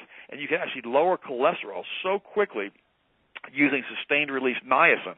That's one of the easiest ways to lower cholesterol, plus changing your diet, getting off of the dairy products, getting off of the cheese products, drinking more water. There's all kinds of natural things you can do to lower cholesterol without the use of statin drugs, which have side effects, like I said, of destroying the liver and destroying the kidneys. So there's natural ways of doing all of this stuff without the use of drugs in almost every single case, but nobody either doesn't know about them. It's like a few weeks ago we had the lady come over, the real bad problem with colitis. And she's like 23 years old, and I told the story on the air. And she was like 23 years old, and she came over, and she was basically just kind of crying, and she was in extreme pain. And I told her, this is back a few months back, and I told her, I said, what's wrong? She goes, well, I've got really bad, colitis and inflammatory bowel disease. And she goes, I don't know what's going on. I've had it since I was like 15 years old. For the past 8 years, they want to remove my colon. And I said, really? I said, here, you can do this, this, and this, and that'll help take care of this. It should be better within a few weeks. And she said, really? I said, yeah. Now, remember, you don't know this, but her mother's a doctor. She's a medical doctor. She didn't know what to do for her. And she started on our protocol, Doug, and now here she is, I think, 4 months later, and she has absolutely no pain whatsoever. She's off all the pain medication, and she's doing absolutely great. And she had results within a week. She started feeling so much better. And see, people don't realize how easy it is to feel good, how easy it is to look good without taking a bunch of drugs. Right. On Monday, I went over to the college. Harrison's starting his second year of college. This is the end of his sophomore year of high school now. He's the end of his 10th grade year, and he's already got 29 college credits. And they wanted to put him into the collegiate high school program, but we missed the deadline on it. And then we went in there and we talked to the folks there at the college, the university, and we said, we want to talk to you about the collegiate high school program. And they said, we don't know what to do with your son. He's so academically advanced with 29 college hours at the end of his sophomore year in high school that he's literally going to be graduating from high school and college with his AA degree and be a junior at the university with a couple of years. And we really don't have a protocol to follow for this. And then it was so funny. They asked me what I did, and I told them. And then they asked me how old I was, and I told them. And they said, we don't believe you. And they said, I must have to pull my driver's license out. And the reason for that is, I'm energetic. I feel great. I got tremendous energy. I just feel good all of the time.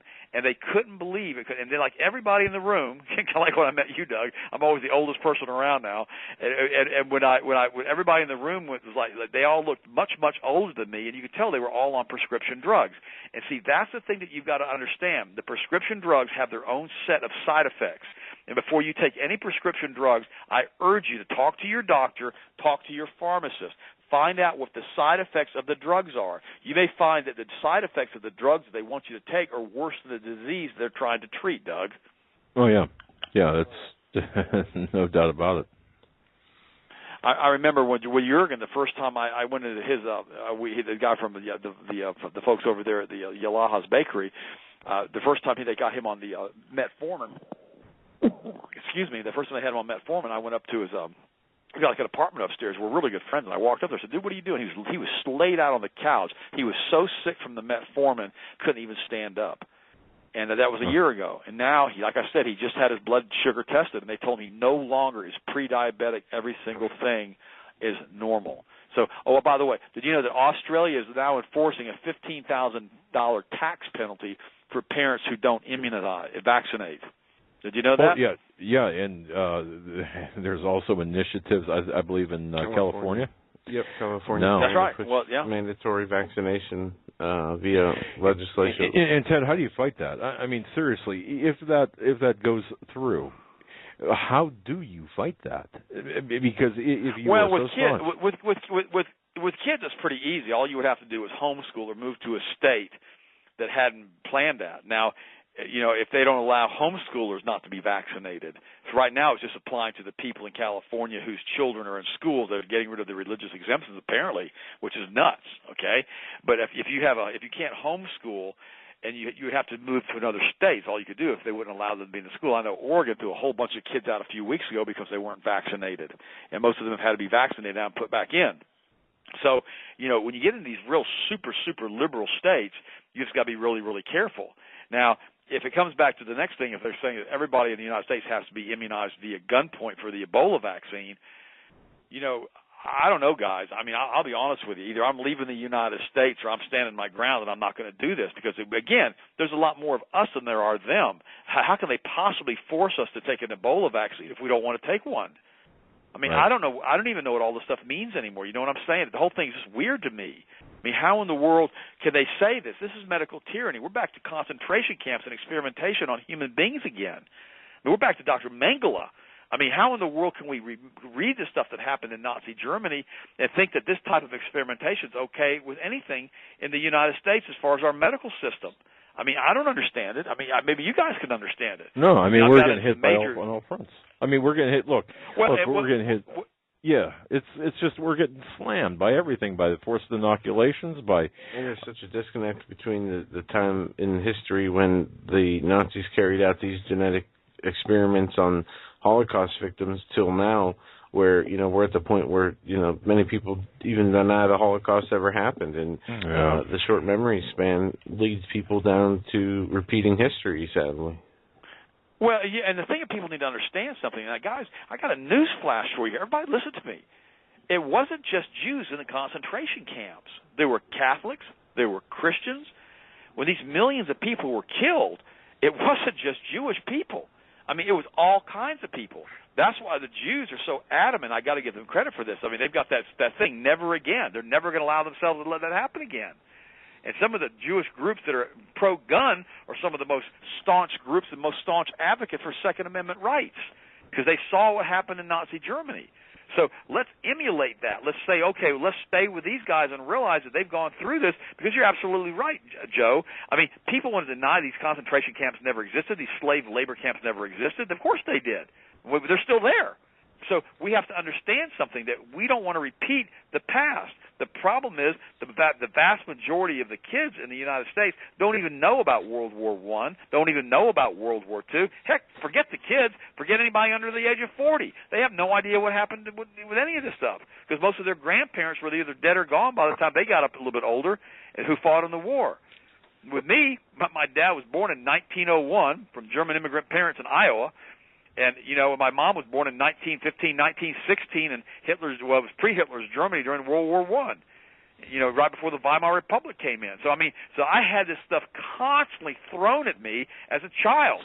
I had to remember it and learn it and understand it, because my mom wanted me to know what had happened and what was going on in Germany at that time. That's why on the very first show I did with you guys, if you remember, I told you how my mom cried when she saw the buildings with 9/11 happen, and she knew that Patriot Act was on the way, which was the German Enabling Act. And see, this is what I was raised with. And so people say, I wrote a whole article. I got a bunch of Christians mad at me. I wrote a whole article, should Christians store food? Because, we carry the organic food on our website, organic, non-GMO, freeze-dried, 20-year shelf-life food at healthmasters.com. And what was interesting is I wasn't doing it to promote that. And I told people, I said in the article what I wrote, I said, look, if you don't want to store food, don't. I'm not telling you that you need to store food. If you're going to do it out of fear, don't. But if you're doing it out of a preparation mindset, then you need to do that. Because you need to understand something. If we don't think about the future, if we don't plan for the future, even the ant does that, we've got to think what happens if we have a natural disaster. What happens if we have an EMP? What happens if any of these horrible things happen? What are we going to do? How are we going to survive? Who's going to take care of us? And see, I've got friends now, so many of them, Doug. I tell them, have you stored up a little bit of food? No. Why not? Well, I don't want to. Why not? No, I don't think anything's going to happen. I'm like, okay. And see, the way I look at it, and I've told you this before in the show, and I'll tell you again, I'll tell everybody again, I've got 20-year shelf food stored up at a house that I bought, and about 18 years from now or whatever, if it's nothing ever happens, I'm going to give it away to a homeless shelter, let them feed the homeless with it, and be done with it.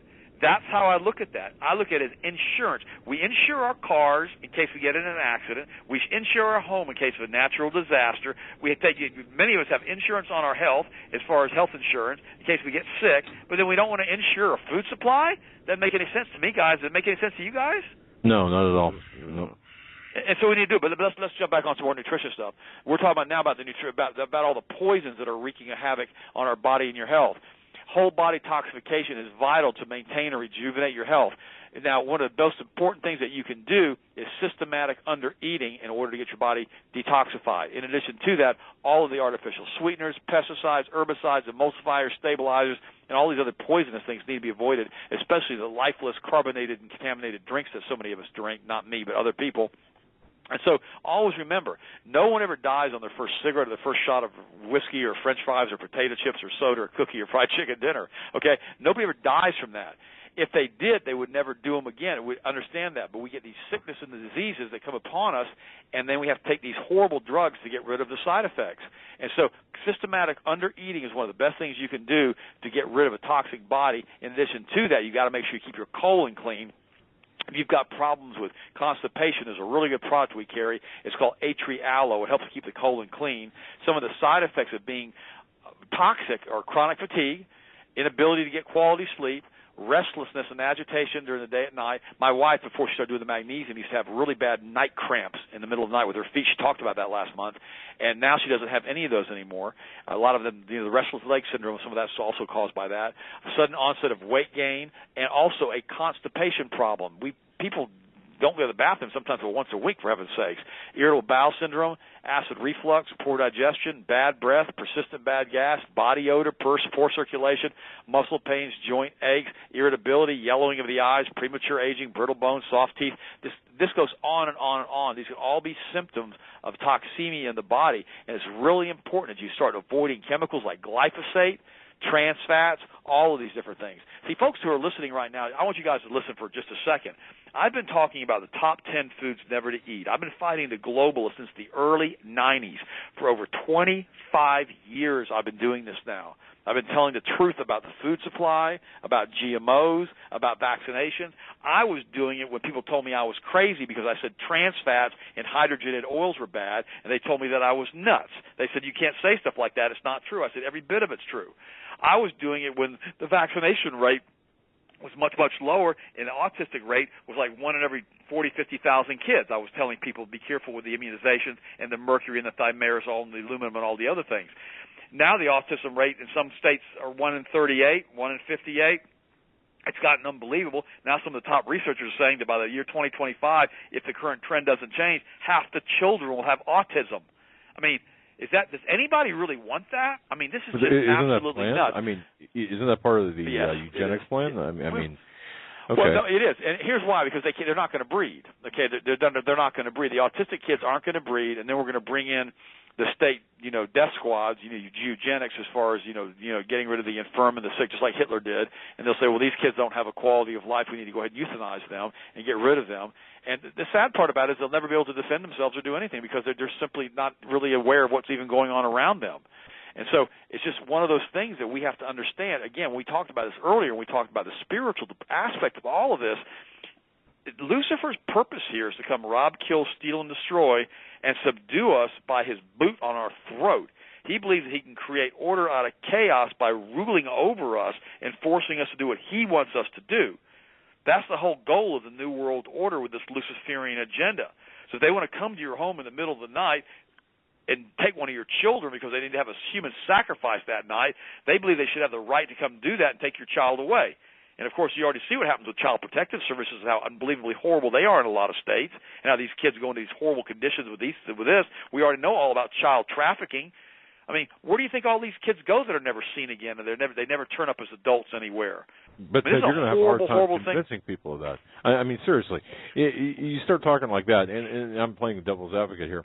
You start, that's crazy talk, But it's true if you look at the numbers and look at the architecture of the children's services.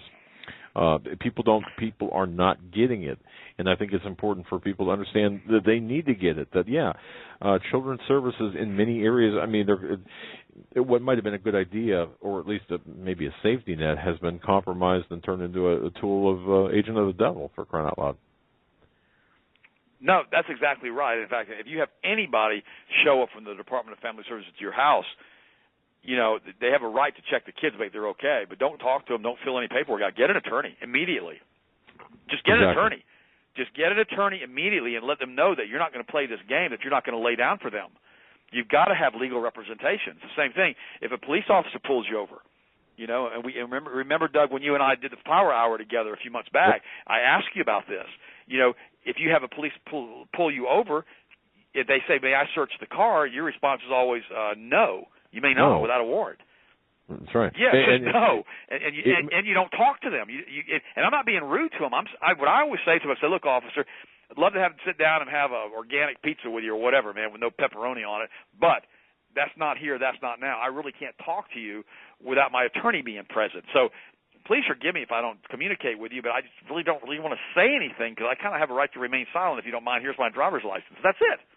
Right. And see, when you do that, and you're yeah, you don't have to be an idiot about it. You see these. I see these YouTubes where people are there's a lot of bravado behind the YouTubes where people say, "Well, look, I told that officer off." Well, you don't want to be create an adversarial situation. You know, where the second you're stopped, obviously, you want to be very professional about this and very well. You keep your decorum about you, and they'll have more respect to you, and you'll have equally respect to them. I mean, you know what I mean? And there's going to be exceptions to that, of course. There's going to be the big brutes that are going to want to pull you out through your vent window. Of course, we don't have those anymore, but you know what I mean.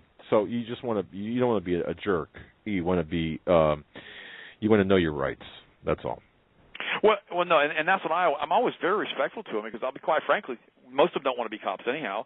After they've been there for a few years, they kind of get hung up in the deal and they want to get their retirement now, and now they're so stressed out from their job they really don't want to do it. And a lot of them don't even want to write tickets anymore because it's so dangerous. And people don't realize how dangerous it is to walk up to a car in the middle of the night with tinted windows, for heaven's sakes. And so what I always do, if I have a police officer give me a ticket, which I've had multiple tickets in my life in the last 45 years, what I will do, I roll the windows down if it's nighttime. I just roll the windows down, and I just sit there in the car, turn on the car, turn the lights on in the car, so they can see that I'm not trying to hide a gun. As soon as they walk up, I tell them that I carry a concealed weapon, that I've got a permit for it. I tell them where the gun is. I give them my concealed weapons permit before they ask for anything else. And I'm just very, very respectful to them because when they know you have a concealed weapons permit in the state of Florida or in many of the other states, they know that you don't have a bunch of felonies and you're not some whack bag. You know, they know that you're a pretty good guy and you're probably going to be there to protect them in the event something happened and they got shot and you had to come to their defense one night. And see, and that's I had a good friend of mine who was a police officer, Doug, and he told me that one time. He goes, every single time that I pulled somebody over with a concealed weapons permit, he said I would hand them the driver's license back, I would hand them their permit back, and I'll say, just remember, you need to slow down a little bit, and remember, if we ever need your help, please be there to help us. Have a good night, sir. And he said he would never write them a ticket. He would never write them a ticket if they had a concealed weapons permit because he knew that they were his backup. Exactly. And I just want to tell the listening audience here, I know in Pennsylvania right now, and I'm not sure how it is in Florida or other states, but the state police, they pull you over or they run your plate. Now the database for CCWs, or concealed weapons permit, concealed carry permit, is integrated with whatever they run. So in other words, before you even get to the side of the road, they know if you've got a concealed weapons permit. That's right. That's so. Just keep that in mind. And if I can add this, when this is something that I lost a good friend back in 1987 from he was a Houston cop that was shot and killed in a traffic stop. And ever since then, I've been very, very, and I have a lot of friends that are cops, but. When you do get stopped, make sure you pull over as far as you can. If it's nighttime, not only roll your windows down, but turn on your inside lights. Put the car in park. That's right. Put your four-ways on and turn on your inside lights. Put your keys on the dashboard. Keep your hands on the wheel, and you'll be fine. I mean, that's right. That way, have some respect because it is one of the most dangerous things. Right. That domestics. Look. Domestics are worse. Domestics are horrible. You go to a domestic altercation, and in Polk County where I live, if somebody calls in a domestic altercation, somebody's going to jail. It doesn't matter if they say nothing's happened or no one's happened or no one's been hurt. Somebody's going to jail. If somebody's been hit, somebody's going to jail because they had to stop it because the cops were getting shot because of domestic altercations. Oh yeah. And so it's crazy. And so police officers. I remember I had a friend of mine. He's an attorney. His name was Lagoria. And he told me one time, he's one of the top defense attorneys here in Central Florida, and he told me, his name is John Lagoria, and he told me, he says, Ted, he goes, it's interesting with police officers. They take the people with pretty much the lowest IQ, they give them a badge and a gun, and they tell them to protect us.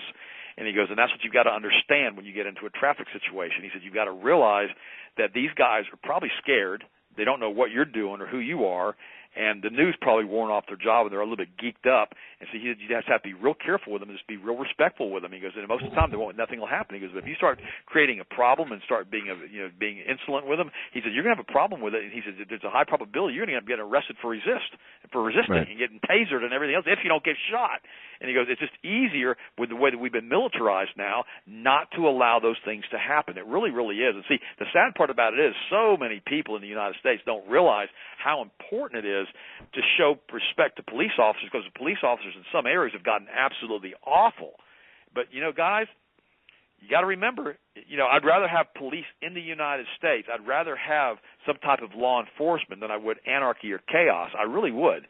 And so we've got to have some type of law, even though some of them are kind of out of hand now as far as what they think they can and can't get away with. And I'm aware of all of that, and I cover a lot of those stories all the time on the Power Hour because people don't realize how bad it is.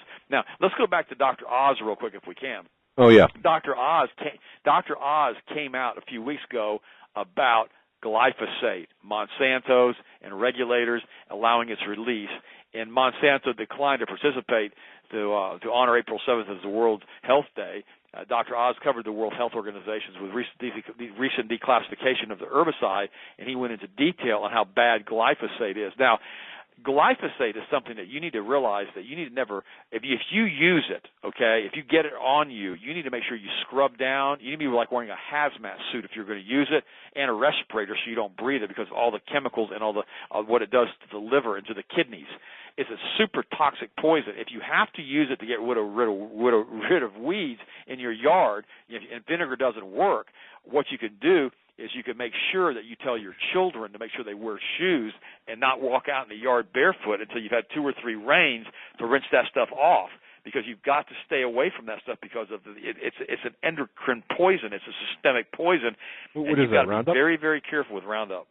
Okay, so what you're talking about is the key ingredient in Roundup, right? Yes, it's glyphosate is what it's called. It's a key ingredient. I apologize, Doug. Sometimes I say glyphosate. I think everybody knows what that is. But that is the key ingredient in Roundup and weed killers. And that's why Dr. Oz slammed it like he did. And, of course, they jumped all over him. And if he's not careful, he's either going to get himself completely zippered as far as what he can and can't say, or he's going to end up getting taken off the air because it's just one of those deals. Okay, another article, I want to read it to you. The New York Attorney General and now 13 other attorney generals take their assault on supplements to Congress. People aren't aware of this. 13 other attorney generals are now they want to treat supplements like drugs. Problem is, no way you can pay billions for FDA approval, and most of your supplements are going to disappear. This is a major action alert. I'm reading you right now. The New York Attorney General, Eric Schneiderman, has again upped the ante in his assault on the supplement industry. We recently reported how Schneiderman used poorly designed and now completely discredited analysis to discredit some herbal supplements. But now this guy's going around to these other states, and he's trying to get vitamins banned again. And this is going to go on and on and on until the people in the United States either become so old or so sick or so stupid that they don't realize what's happening, and they're going to take away our rights to buy vitamins, just like they've done with many supplements now in Europe. Because once they can turn them into a patented item being produced by drug companies by prescription only, your fish oil will go from $15, $20 a bottle up to $100 a bottle, and you don't have a choice. You have to get it through your doctor's prescription if you can get a doctor to write a prescription for it. And that's what's going to happen if we're not careful in the United States as this creeping tyranny begins to envelop the country. And see, so what we're being told with all of this obfuscation that's going on is don't worry about this, don't worry about that. But it's like you said earlier in the show, Doug, we're being hit with all of this stuff from all of these different fronts all at the same time. Then we have to do stuff like we have to wonder why we've got thousands of miles of underground roads and bunkers in the United States. What the heck do they want to do with all that stuff? I mean, so we've got all these crazy things that are going on all at once right now, and I'm not sure if it's all for obfuscation, to try to prevent something that something's really bad is about to happen and they don't want us to know about it. But I think everybody can feel in their spirit something's not right. You were talking earlier about the weird weather patterns of the snow flurries up there in Pennsylvania today. I mean, we've got the weirdest weather patterns right now in Florida that I've ever seen. We don't even have it's not even the sunshine state now. We've turned into the chemtrail state. And you know, it was funny because I was talking to Dr. Miller the other day on the Power Hour, and he's an interesting guy. I can't recommend him for an interview, but he's an interesting guy. And what was funny about that, he was talking about the chemtrails and all the different things and all the geoengineering. And sadly, that most people still, Doug, they still don't believe in chemtrails or geoengineering. They still don't believe it. They can look up and see them. I can show them the reports of my water system, and they still can't believe it. They won't believe it because of normalcy bias, because of learned helplessness. They simply can't believe the government is doing this. And I wish they would just tell us why they're doing it. I mean, if it's to try to kill us, it's one thing. If it's trying to prevent some other type of catastrophe that's about to happen, that's okay. Let's try to get the word out so we can know what's going on. I mean, what do you think about all that, Doug? Why do you think people don't want to believe this stuff? Well, it's cognitive dissonance. I mean, there's a whole, to me, and I was really thinking about this because you talk to your neighbors and friends and coworkers and family members, and even family, maybe especially family members, about well, you name it. I mean, chemtrails, for example. And I was a very hard sell on this. I'd look up in the sky and say, that's normal stuff. Well, wait a minute. No, it's not.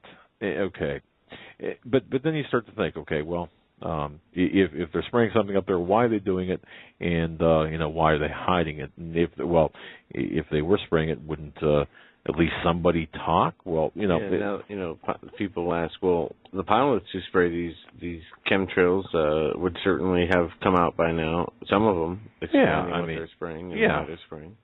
So the lack of, and this is what I would say, the lack of tangible evidence is perhaps one of the most, I don't know. I think that has a lot to do with it. Well, see, I think the evidence is there. I just think the willingness not to believe because when I say the evidence is there from movies like what in the world are they spraying, Ted, what you've done, right. People have taken the particles to laboratories and found that they are full or riddled with heavy metals such as aluminum and barium and sulfur. That's right. And there's no explanation. Yep. There's no other explanation as to where these chemicals would come from in the environment. And what they're doing is weakening the soils, so people who have plants and gardens make it harder for them to grow. They are people having their children's hair checked and finding out there's heavy metals in their children's hair and in their systems, and it's weakening our immune system as well as our agricultural system. Well, it's so funny. It's so funny. I listened to your show last night with Bob Fletcher, part of it, and it was interesting to me because he's convinced that Planet X or an archetype or something like this, or an asteroid or something's coming in. Something's happening, and that's why they're doing the deep underground bunkers. But the point is, and the thing that I really don't understand, maybe you guys can help clear this up for me because. I don't really want to believe any of that stuff. It seems weird when you start looking at the trillions and trillions and trillions of dollars in off-book balance sheets. The Fed refuses to say what happened to the money. And in addition to that, we know the underground bunkers are weird. When we watched the show with Jesse Ventura a few years ago, conspiracy theory in which he took us inside of one of them.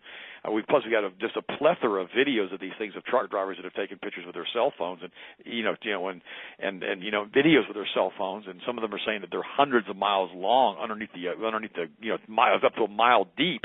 I mean, we know this stuff is real. Okay, all these things. Oh, yeah, but the point is, why are they spraying us? Miller said it was because they're trying to keep the planet cool because Planet X is coming, but now whether he's right or not, I don't know. But the point is, why are they spraying us? Why are they giving us all this poison? Why are they trying to do forced immunizations on us? Why are they trying to take our vitamin rights away? Why are they trying to bring in a one-world currency? Why are they trying to bring in a one-world government? Why are they trying to bring in a satanic hierarchy? Why are they taking away our rights to raise our own children? Why are they doing all of this stuff if we really do have a Planet X coming in that's going to wipe out the population anyhow? Doesn't that seem odd to you? Good point. Yeah, because think of everybody. Listen to me for a second on that. Why are they doing all of these other things? Why do they care about our vitamin rights? Why do they care about who's going to be the next president? Why do they care about any of this stuff if we're all going to check out in a few years anyhow? I mean, so think about what I'm asking. Why in the world are they doing all of this stuff if the end result is that everybody's supposed to check out? I mean, that doesn't make any sense to me. That's why it creates this dissonance in me as far as Planet X, because I've heard this thing, it was supposed to happen back 20 years ago, then 15 years ago, then 10 years ago, then 5 years ago, then 3 years ago, and finally you're going, whatever, man, because it seems almost if you start talking about all of this stuff, you start losing credibility, especially when you put timelines on it, because why are they still doing what they're doing? Why are they closing up Walmarts unless they're going to be using them for for troop supply system? I guess we could do that, because a lot of them are by railroads. I mean, they have the whole system built in already. But why do they care if everybody's going to check out? Why do they care if we're going to be completely wiped out by a giant tidal wave and the whole world's going to end? I mean, why are they doing all this stuff? So there's something going on, Doug, Joe, that they're not telling us that's pretty bad. But again, why are they continuing to harass us while we're here? Let's just to create obfuscation so we don't realize the true truth. But anybody who's being led by the Holy Spirit will tell you right now, something is wrong. That's what my mom said in Germany when before World War II started. She kept saying it. Everybody knew that something was wrong. Something was wrong. Something was wrong. And all of a sudden, all hell broke loose in Germany and Europe. But we know that something's wrong. We know something's not right. We know that we've got the Third Reich marching down the streets of Boston now, metaphorically. We know all of that stuff's happening in the United States right now. We know it's 1938 in Berlin, and we're here. We're there. I mean, we know right where we are right now. But yet, why are they doing all of this stuff to us if we're all fixing to check out? That's the thing that's interesting. Why are they trying to mandate forced vaccines? I mean, so what's really, really going on? What is the elite agenda? And it could just be eugenics. It could just be population control and reducing the population, and perhaps they're building these underground bases and bunkers because they can, and because just in case we decide we've had enough of that, what they're doing to us, they won't have a place to retreat to. I don't know. But here's what's interesting. I have a good friend of mine. His name's Mike Florentino. The Florentino restaurant chains here in Central Florida. Good friend of mine. I've known him for many years. He was suffering with extreme depression when I met him. His son had died on a motorcycle accident, so I put him on a full protocol as far as helping him get off the medicine along with his medical doctor that he was taking that was making him suicidal. Now he's doing absolutely great. His energy's through the roof. And he told me that he had a friend of his who worked for the EPA who came to the restaurant about twice a month. And he said he had the badge right there, not EPA, it's the Department of Homeland Security. He worked for the Department of Homeland Security and with FEMA. And he said he even had the badge. And he said that he was real high up in the government. He controlled like the southeastern United States. And he told Mike that a few months ago they brought him up into Washington and told him that if something bad happened, like a nuke went off in Washington, D.C., that they would have a place for him, his wife, and 4 other of his friends and family members in an underground bunker complex up there in the Virginia area. Now, he told that to Mike. So what are these guys planning for? I mean, because the reality is I don't believe they're going to detonate nukes. They could use a fuel air bomb, which is extremely explosive, which kind of like a little mini nuke, I guess, but doesn't leave the radiation signature, and I don't guess it doesn't tear holes into the fabric of space-time. I guess that's what they might do and say it was a nuclear bomb. I don't know, or they could detonate something like that and spread plutonium everywhere or some kind of radioactive stuff if it was a dirty bomb. But the point is, what are they planning on doing, and why are so many of these places like the CIA moving out to Denver, and all of these different things are happening? What are they planning to do, Doug, Joe? I mean, have you guys got a handle on it yet? If I had to guess, from all the research I've looked at, Planet X or Nibiru to me is some kind of metaphor, whether it's a metaphor that's like an archetype, that's right. The coming of the Antichrist or the coming of the opening the portals of hell is the best guess, I guess, I would put together from all the research I've looked at. After looking at so many people's claims of, being able to see it in the sky and getting it on tape, 2 suns here and there, it doesn't to me appear that any, dwarf planet's going to come out of nowhere and present itself. But between the predictions or prophecies of asteroids coming and the things in the Earth changing the way they are, especially in the times that we live in, I do believe that it is some kind of metaphor for some entity or entities that are about to make their presence known on this Earth. Yeah, and the other thing, Ted, and I think you struck right to the heart of it, too. You've got, right now, on the Internet, you've got so many people with so many contradictory claims, whether it's about Planet X or about Jade Helm or about whatever the flavor of the crisis or whatever crisis flavor there is. And I do believe a lot of these are planted. A lot of the more vocal people are planted by the government, of course. And in the end, and I think people really need to take a step back and look at what's going on. You've got a lot of marginalization of people that would be otherwise, you've got a lot of very intelligent people on the internet, and then you've got people that are really rabble-rousing and spreading disinformation. But looking at the intelligent people, I think that if you happen to plant disinformation among cadre of the intelligent people on there and articulate people, what do you get? You get confusion. And what do they want? They want confusion. Ultimately, they want to marginalize all of us in the alternative media, so we look like a bunch of kooks, basically.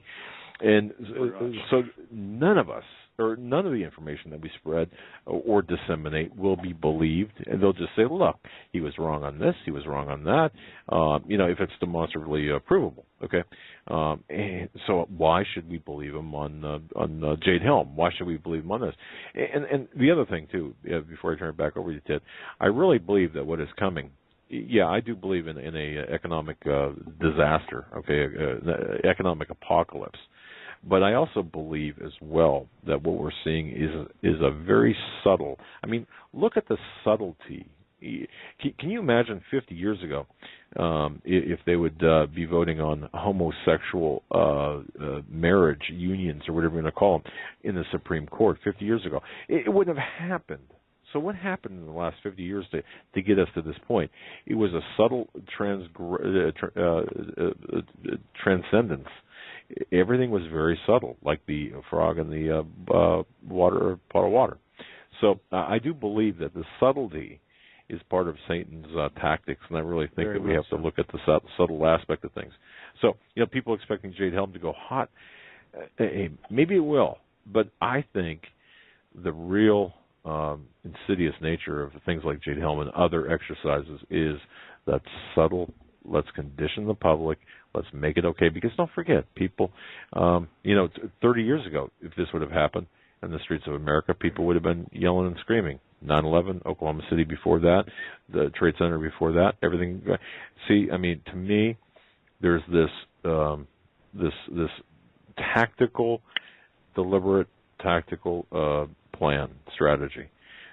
Because they, you know what, Ted, they don't want just a portion of us. They want all of us.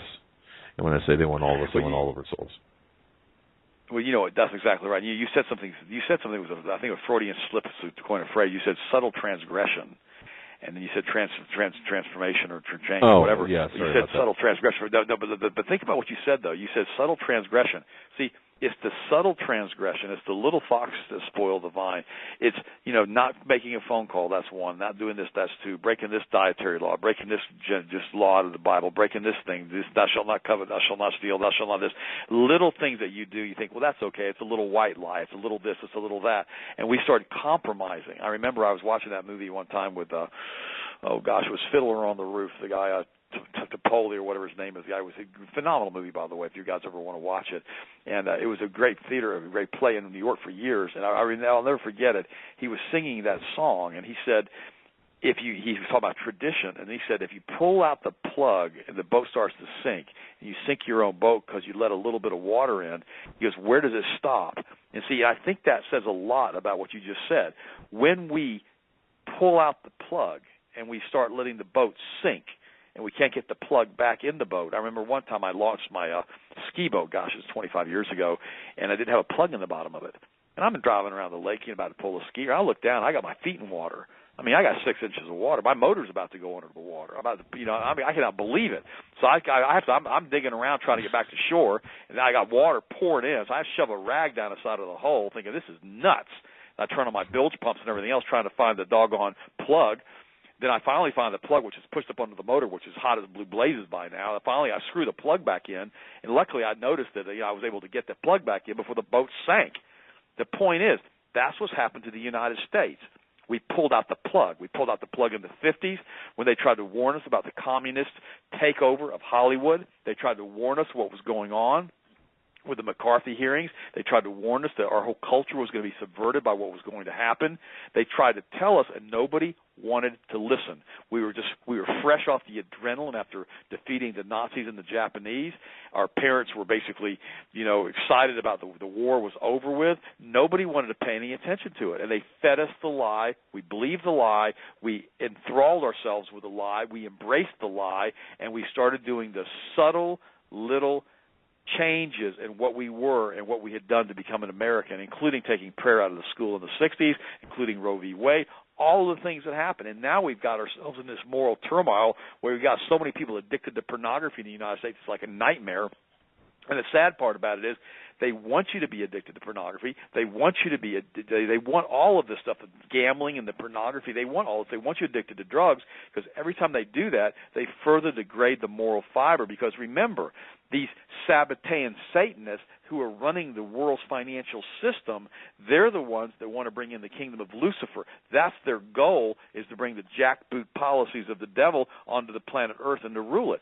That's their goal of the New World Order. And see, if we don't understand that, Paul McGuire does better than anybody I've ever heard explaining all that as far as what's really happening with this New World Order. And the thing about it is, if we don't understand what they're doing to us from a subtle standpoint, these little tiny compromises that we're being forced to make over and over and over and over and over again, and it's exactly what you said a few moments ago. It's like the frog in the pot of boiling water. They don't know they're cooked until they're dead. And the sad part about it is that's what's going on right now. I'm like you. I don't particularly think Jade Helm's going to go hot, but I don't know. Nobody knows. It really bothers the yak out of me that all these Walmarts closed up. That seems really strange to me, Doug, because you know how much money how much money a supercenter makes in a day in a major metropolitan area, and they shut all these things down, especially 35 miles from my house. Multiple states, multiple Walmarts, all under the guise of plumbing issues. None of them pulled plumbing permits or hinted that all of them by major interstate highways or railroad facilities, every one of them. No, I looked them all up. Exactly. Now this is something, Ted. I really, if we can spend a little bit of time on talking about this, because there's enough anecdotal as well as direct evidence out there about the Walmarts. People don't understand that the Department of Defense had paid Walmart billions of dollars back in 2004. It's in a CNN Money article. That's right. Now what was that money used for? The government, the Defense Department, paying a corporation for what? Okay, so bring it up two decades. What are they collecting? And that's something I think we have to get into here on the other side of the break. Let's take a break for right now. Ted, grab a purple stick there and. Nah, I've already had enough of those. All right, we're going to be right back. Folks, hang with us, buddy. Take our break now. You're listening to the Hagmann and Hagmann Report with Dr. Ted Broder. Our guest, his website, healthmasters.com, bodybyted.com. Go to hagmanandhagmann.com. You can find his website right from there. Bookmark his site and check out all his latest nutritional supplements, his deals. He's put together some fabulous packages. And give them a call. They'll be able to work with you and help you with what you need. We'll be right back. Folks, Doug Hagmann here for American Survival Wholesale. Real quick, I got to tell you something. American Survival Wholesale is the place. The place to go for anything survival. One of the things that I'm very excited about is the organic seeds. Now, this is something that you can use them now or save them. Non-hybrid, non-GMO, heirloom storable seeds, up to 1 acre of plants, 30 varieties, $49. I don't know how long these are going to last. It's a $200 value, folks. Buy them now. The seeds are in. They've added 7 more varieties, 30 now total, over 30,000 seeds. Once more, this is a $200 value for a fourth of the price. Now, how they can do that is, it's just passing savings along to you. There's a lot to be said about these seeds. I got to tell you, I've got some seeds put aside. Why? Because it just makes sense. The other thing too, everyone's got budget issues. Man, if you don't have budget issues, congratulations and praise God. But I know that we do. We keep one shop. We do what we have to do. American Survival Wholesale has the 777 Easy Pay As You Go Ultimate Food Pack. This is a fantastic opportunity. You can actually buy 7 months of food, 7 months of GMO-free freeze-dried food by Thrive. They're the Rolls-Royce of freeze-dried food. Seven different meals per week, 7 fruits, vegetables, proteins and grains, and $77 a month. And you get food every month. And at the end of the 10 months, $770 or $777 is what you would have paid. And at the end of that period, you've got really enough stored food for 10 months. It's great. This is a way to build up your storable food incrementally.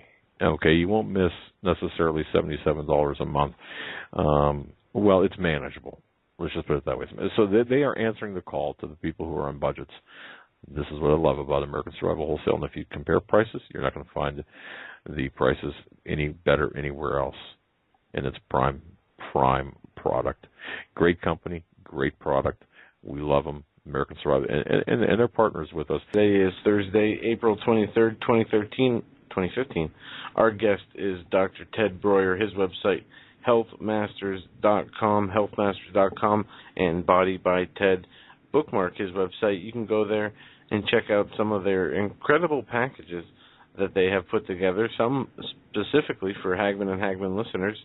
The Magnesium Pack is the latest one that was launched, and this is a pack that helps people with joint pain, arthritis, in a natural way by using magnesium oil to be put in deodorant, lotions, soaps, and Ted's wife has been on and talked about the rejuvenation of how she has went from being sore from daily activities, from suffering from arthritis, to using this magnesium pack in order to help her gain her mobility back. And as Ted stated, she is like a bundle of energy, running around, taking care of things outside in the garden and around the house, and couldn't be feeling better from her own words. So we're grateful to have Ted as a friend and our health consultant of the Hagmann and Hagmann Report, and it's just a treasure trove of information he brings, whether it's nutritional information or even information pertaining to the Bible, prophecy, and things we see in our current events and world today. Yeah, and Ted, welcome back. I want to hit this real quick because this is something going around the internet, and we have to address this. Walmart, they're closing the stores. Now, ordinarily, and I think that people have to look at the bigger picture, Ted. I think that, for example, this would be a non-starter perhaps outside of the Jade Helm exercises. Jade Helm would be a non-starter outside of, we'll say, the right now the Fourth Amendment decimation, where the NSA is collecting 1.7 billion emails a day. They're collecting 350 million text messages a day, 160,000 Facebook pages per day. Okay, once more, we're looking at situations where we're being spied on through phone calls, social media, searches via Google, emails, bookstores. Okay, it's amazing that this is actually happening. Stingray devices, Doppler radar, mobile body scanners, and on and on and on. So, every situation that we see by itself could be explained away. But when you look at the totality, then you've got to ask some pretty hard questions, including Walmart. What do you think is happening here?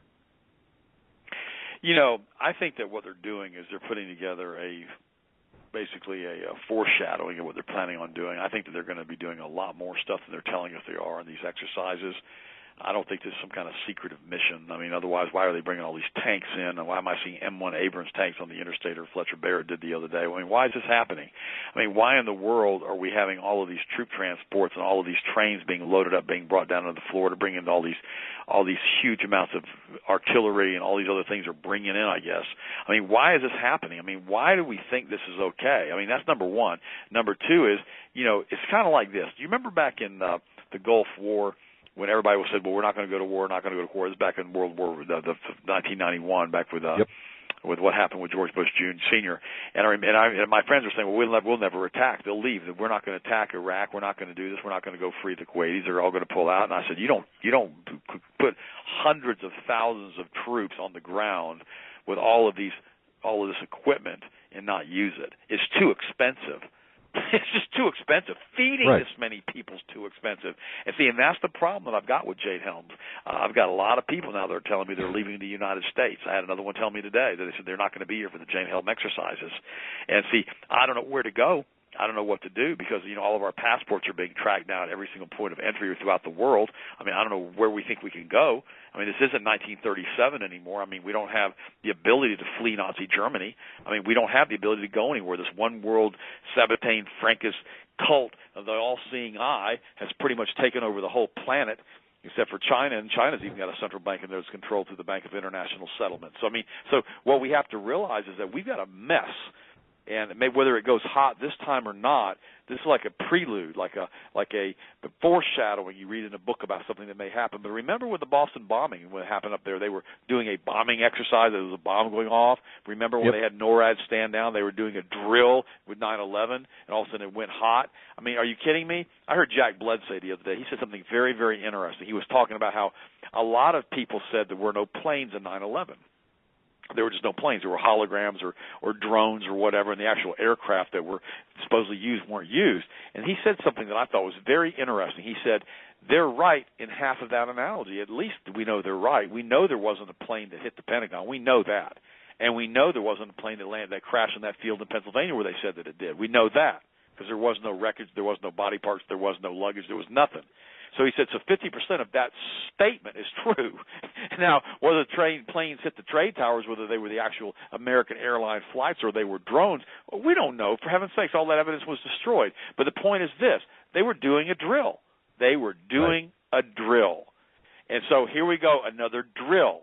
And so, again, all this troop deployment, all of this stuff they're doing with the Walmarts closing, if they hadn't closed the Walmarts, I thought, well, whatever. And now we've got these people saying there's all these underground tunnels under the Walmarts. Well, I don't know. Gosh, I haven't seen any of the tunnels. But I know this, that it'd be really hard to tunnel in the state of Florida because the aquifer's too high. I mean, you'd be in water the whole time, so I don't even know how that's even possible. So, so we got all of this crazy stuff and these crazy things being said, but whether any of us know if any of it's true or not, I don't know. Now, am I planning on being here? Well, I already promised Rodney Howard-Brown that I'd be at his this meeting that we're having in D.C. in July because he's having he was on with you guys last month. Thank you, by the way, for letting him speak for a little bit of time like you did. And he wants to have that big thing up in Rush Dizdar. Hopefully, we'll be able to go there, and hopefully we'll be able to get Dave Hodges there, and hopefully we'll be able to get a lot of the people like you guys up there to support that. Because the truth is, if we don't go up there and talk to our congressional representatives, if we don't go up and talk to our senators, if all we want to do is yak about how bad things are, but we don't want to try to change anything, at least from a government standpoint, I don't want a civil war in the United States. I don't want anything to go hot. My God, who would be nuts enough to want that? I want Congress and the Senate to take back the country, to do what they need to do to restore the Constitution, and to restore the United States back to what it was when I was a child. That's what I want, Doug. That's what I want, Joe. That's what I want, listeners, if you're listening to me tonight. I don't want Jade Helm to go hot. I don't want to have live gunfire in my neighborhood. So you don't understand. If they come in here with an MRAP with a 50 caliber machine gun on it, they start discharging 50 caliber rounds in our neighborhood, those rounds don't stop. They don't stop after they hit a concrete block wall. They go through houses. They start discharging that kind of stuff around us. That's like an anti-artillery. That's like artillery, like a small artillery piece, a 50 caliber machine gun, much less a 20 millimeter cannon if they brought those in. We don't want this stuff going hot here. This is the United States of America. The last time we had a big war here was the Civil War with the aggression of the North against the South, because Lincoln was trying to subdue the South to force more taxes on them to try to turn it into a communist state, I guess, because Lincoln was good friends with Karl Marx. You guys need to read the book, The South Was Right. Now remember, my mom's from Germany. We had our own problems in Germany with my half of my DNA. My grandfather didn't come over on my dad's side until like 1870, 1880 after the Civil War. So I don't have an axe to grind in here with the southern states and the northern states and this war. But you need to realize what Lincoln did and what Sherman did when he shelled Atlanta and killed all those women and children and marched and created a 60-mile wide swath under Lincoln's orders and broke the back of the South. And all the South wanted to do was succeed from the nation and have their own country, which was not forbidden by the Constitution, I might add. And so the sad part about it is that war power stuff that was exercised by Lincoln and then that's being exercised now by Obama to do all these things that he wants to do. Because you got to remember something, guys. This is not Obama. Obama is a sock puppet for Satan. I'm going to repeat that. Obama, Hillary Clinton, I believe all of these people have been possessed. I believe they're like Rush Dizdar talks about, and I believe what we talked about earlier is how they've been fractioned and how their brains have been split and how their personalities have been split. I don't believe that any of these people are in control. Even Bill Clinton said, by the time you get to this level, you realize that somebody else makes all the decisions and there's a shadow government. That's what Bill Clinton said in one of his moments of clarity, because I guess he began to realize that even this avatar body that he was in couldn't continue to lie about everything. So what we have to understand is this. If we don't get back to the fundamentals of saying, hey, these are the people that are doing this. It's the central bankers. It's the Sabbatean Frankist Satanists that are doing this. These are the people that are involved in all of this. These are the people that have said the things. Now, I got under some criticism when I interviewed Henry McCow on y'all's show a few months ago. I got a letter the other day about all that, and he was, because he's a former Sabbatean, guy, right? That's what he was, and he basically rebelled against all that. Wrote a book, Illuminati 1, 2, and 3, which I highly recommend everybody reads.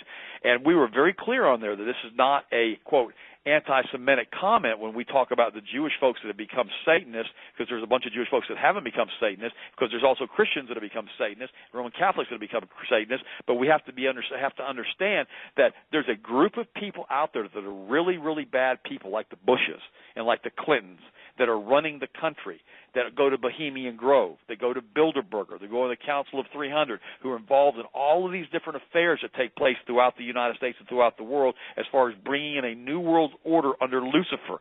That's who these people are. These are not good people. And if they're involved in Jade Helms, you don't know what they're going to do, what they're going to say, or what precipitating incident they're going to say is going to happen. Don't you remember the Boston bombing? They went door to door and searched their homes against the people's wishes, taking people out of their houses and throwing them on the ground and handcuffing the residents of the house if they said anything to try to find these guys supposedly that set off this bomb. That's tyranny. That's not justice. That's horrible, horrible police action. That's Red China. That's North Korea. That's Stasi Germany, East Germany. That's what that is. That is not America. That's not the America, Doug, that I was raised in. It's not the America at all. So I don't know. Look, even beyond that, people have to understand that last year alone, 2014 alone, and think about this: across the United States, there were 80,000 SWAT raids against residences. Okay, 80. Now think about that: 80,000 SWAT raids. But you know what? The majority of them, well over 70%, were for misdemeanors. The servants of warrants regarding misdemeanors. So think about that for a moment. A misdemeanor level offense warranting a SWAT raid. And out of that 80,000 number, I don't recall, I believe it was right around, it was under 1,000, but it was a surprising number. The cops got the wrong address. And all of these were done in the middle of the night, 3 o'clock in the morning. But taking the rest out, 80,000 SWAT raids in 1 year for misdemeanor violations. This, according to John Whitehead, who wrote the book Battlefields America, which I recommend everyone read, as well as Government of Wolves by the same author. Well, tell me the name of that book again. I'm going to get it. Battlefield America. It's called Battlefield America. Yeah, it just came out on the 14th of April, and the one John before Whitehead. that. Yeah, John Whitehead, and the one before that, Government of Wolves. But to think about, and also Radley Balko has written a book called the Militarization of Police. I think that's the name of it. I don't have it right here handy, but he gets into the war on drugs and how that entire narrative has framed the the militarization of the police forces, and how the war on drugs is nothing more and nothing less than just a fictional narrative, as is the war on terror. Terror, of course, is a tactic, and the war on drugs, of course, is a rather circular war as we're bringing in the drugs, and it's just ridiculous.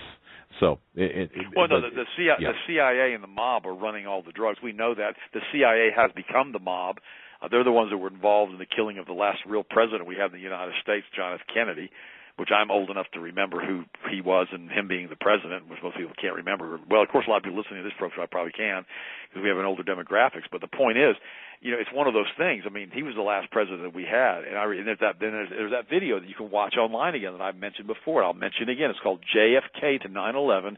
It's a rich man's trick. It's got millions of views now. JFK to 9/11. It's a rich man's trick. This author, actually lists the 18 conspirators and the people who were actually involved in the shooting of the president. Shows their pictures and everything else, and talks about the plausible way they could have done this. And then he goes on to say that the whole drug war is a joke. It's the CIA bringing in drugs on military aircraft. Now Afghanistan is the #1 opiate producer in the world. It's just crazy. And oh, by the way, I did find the mechanism. I'm writing an email on it. So if you want people to sign up, they can sign up for the healthmasters.com website. I'm sending an email out on this next week on how aspartame, which is the drug that's used in diet sodas, I call it a drug. It releases. It's basically an opiate in the body and releases chemicals in the brain, dopamine, in order to make people get super addicted to aspartame. And Donald Rumsfeld, who was internally involved in getting this product approved when he was the president of GD Searly, is the one who did that. And basically he knew, I believe, as far as I can't prove it, but I would say he knew it, that it's a brain entrainment molecule. So if you're drinking diet soda or drinking aspartame or drinking Crystal Light with aspartame in it, you need to stop immediately. Oh, one more quick thing I got to before I forget. During the break we were talking about, so he said that you have to fast, try to bring back the kingdom of God. If you're not used to fasting, start with one meal a day. Don't try to do for extended fast, and make sure you drink a lot of purified water that doesn't have any chlorine or fluoride in it. We've got distillers at healthmasters.com that are great. The chlorine and fluoride are both they're both halogens, and they absorb into the thyroid gland. They mess up thyroid function, which is a major endocrine gland, and they can really cause a problem with you gaining weight. So what you don't want to do is you don't want to pour a bunch of water that has chlorine and fluoride, plus the fluoride will lower your IQ score on top of everything else. But don't pour that stuff into your body, because it's all a poison. It's very, very important that you avoid chlorine and fluorine and also bromine, which is in breads, especially if you're fasting, and the bread wouldn't be a problem, but you don't want to be drinking a bunch of contaminated water if you're fasting. That's very, very important. And start off with a meal, then do 2 meals, and then go to a day, and then try to do that once a week for a while. I've been on a whole bunch of 7-day fasts, probably over a dozen of those, probably 20 of those over the last 30 years. And that can be pretty taxing on the body, so make sure you're doing that under the supervision of a physician if you're doing it for an extended period of time. Okay, well, good sorry advice. Sorry to digress like that, but I just want to mention it. Well, no, I think, look, we have a lot of people who want to fast, and of course, Pastor Langford is I think he's the only guy I know who's ever fasted for, a 40-day period, but that takes a lot of. I've never done that. Most of them have ever gone 7 days. Yeah, and I'm lucky if I can go through 7 hours, but I get that. But we've been talking about a lot of things here, and one of the things too coming up for vote next week, or coming up not for vote, but for in front of the Supreme Court, and that was what you mentioned about the prayer and fasting, of course, is the talk about the homosexual marriage. And you know what, Ted, I just want to bring this up because I don't think people understand the gravity of this. I don't think that people understand the fact that they don't know the history behind the homosexual agenda, that it has its roots in the Fabian socialists. Very simply, people probably never heard of the Mattachine Society. Henry Hay, look that up. Look up the Stonewall riots of 1969. Look up the March on D.C. in 1993. Understand who and what Antonio Gramsci was. Again, a Fabian socialist.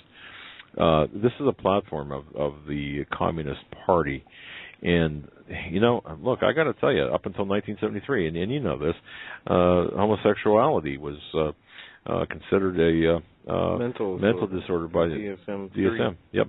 And it was changed not because of any diagnostic change, but because of pressure by the pressure against the American Psychiatric Association, by the Gay Activists Alliance. And so, folks, understand that right now we are seeing the fruits of what, Ted? 50 years plus.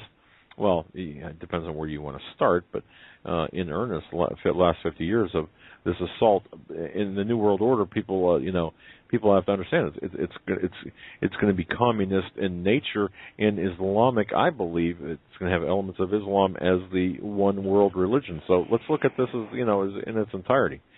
So anyway, I don't know where I don't how do I get off on that? Well, remember we talked about earlier when we talked about communism, and communism is one of has a lot of its root in the Druid worship.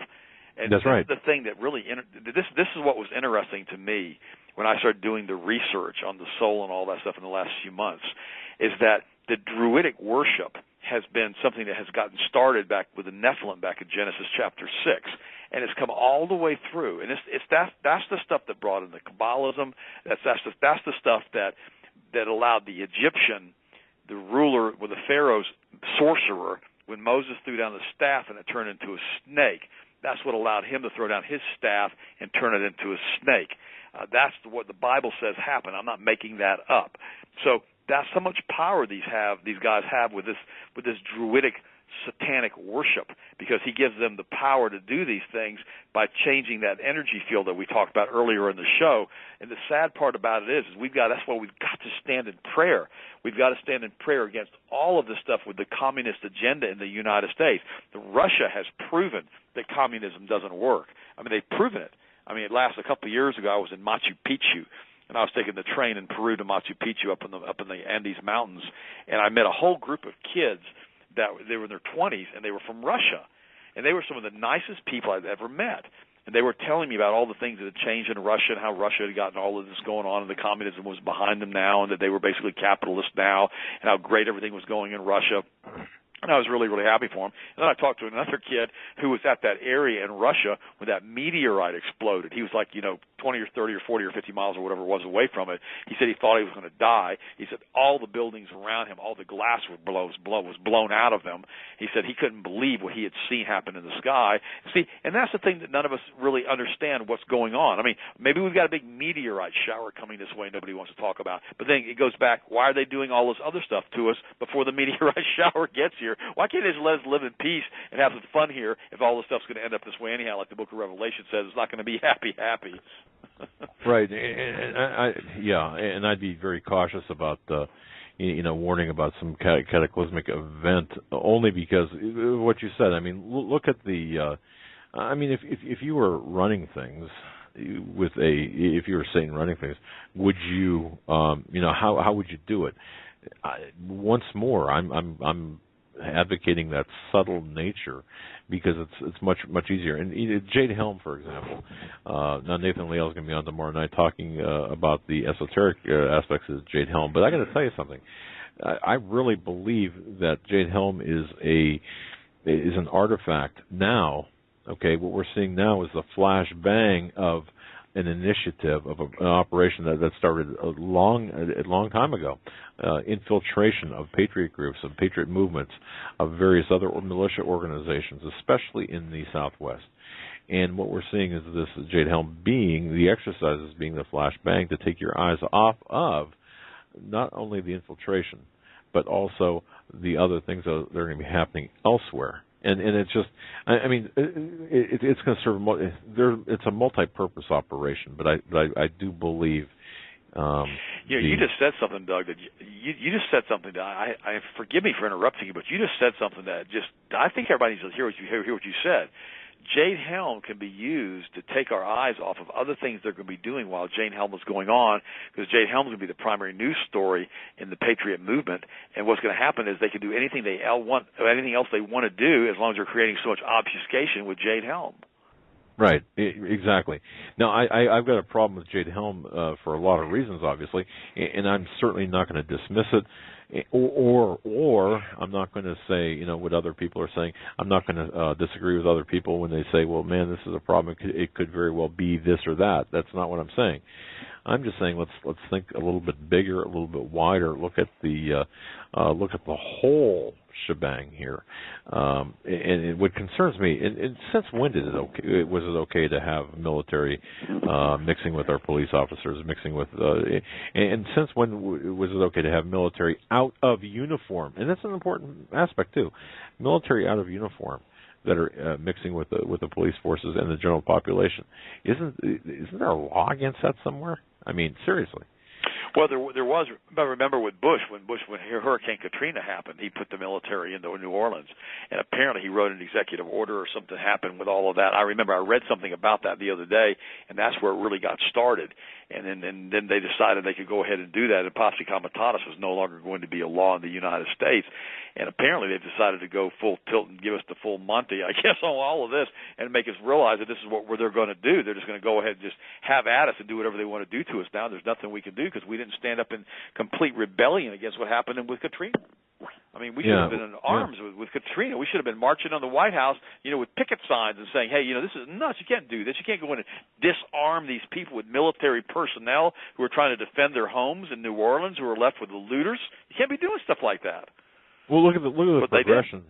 Yeah, and look at the progression from Katrina to when was that? 2005 or whatever. From Katrina to Boston, the Boston bombing, the acceptance with Katrina with the military, and then the paramilitary in Boston as getting the last alleged bomber, arresting them, and everyone clapping, and it's okay now. I mean, it's okay.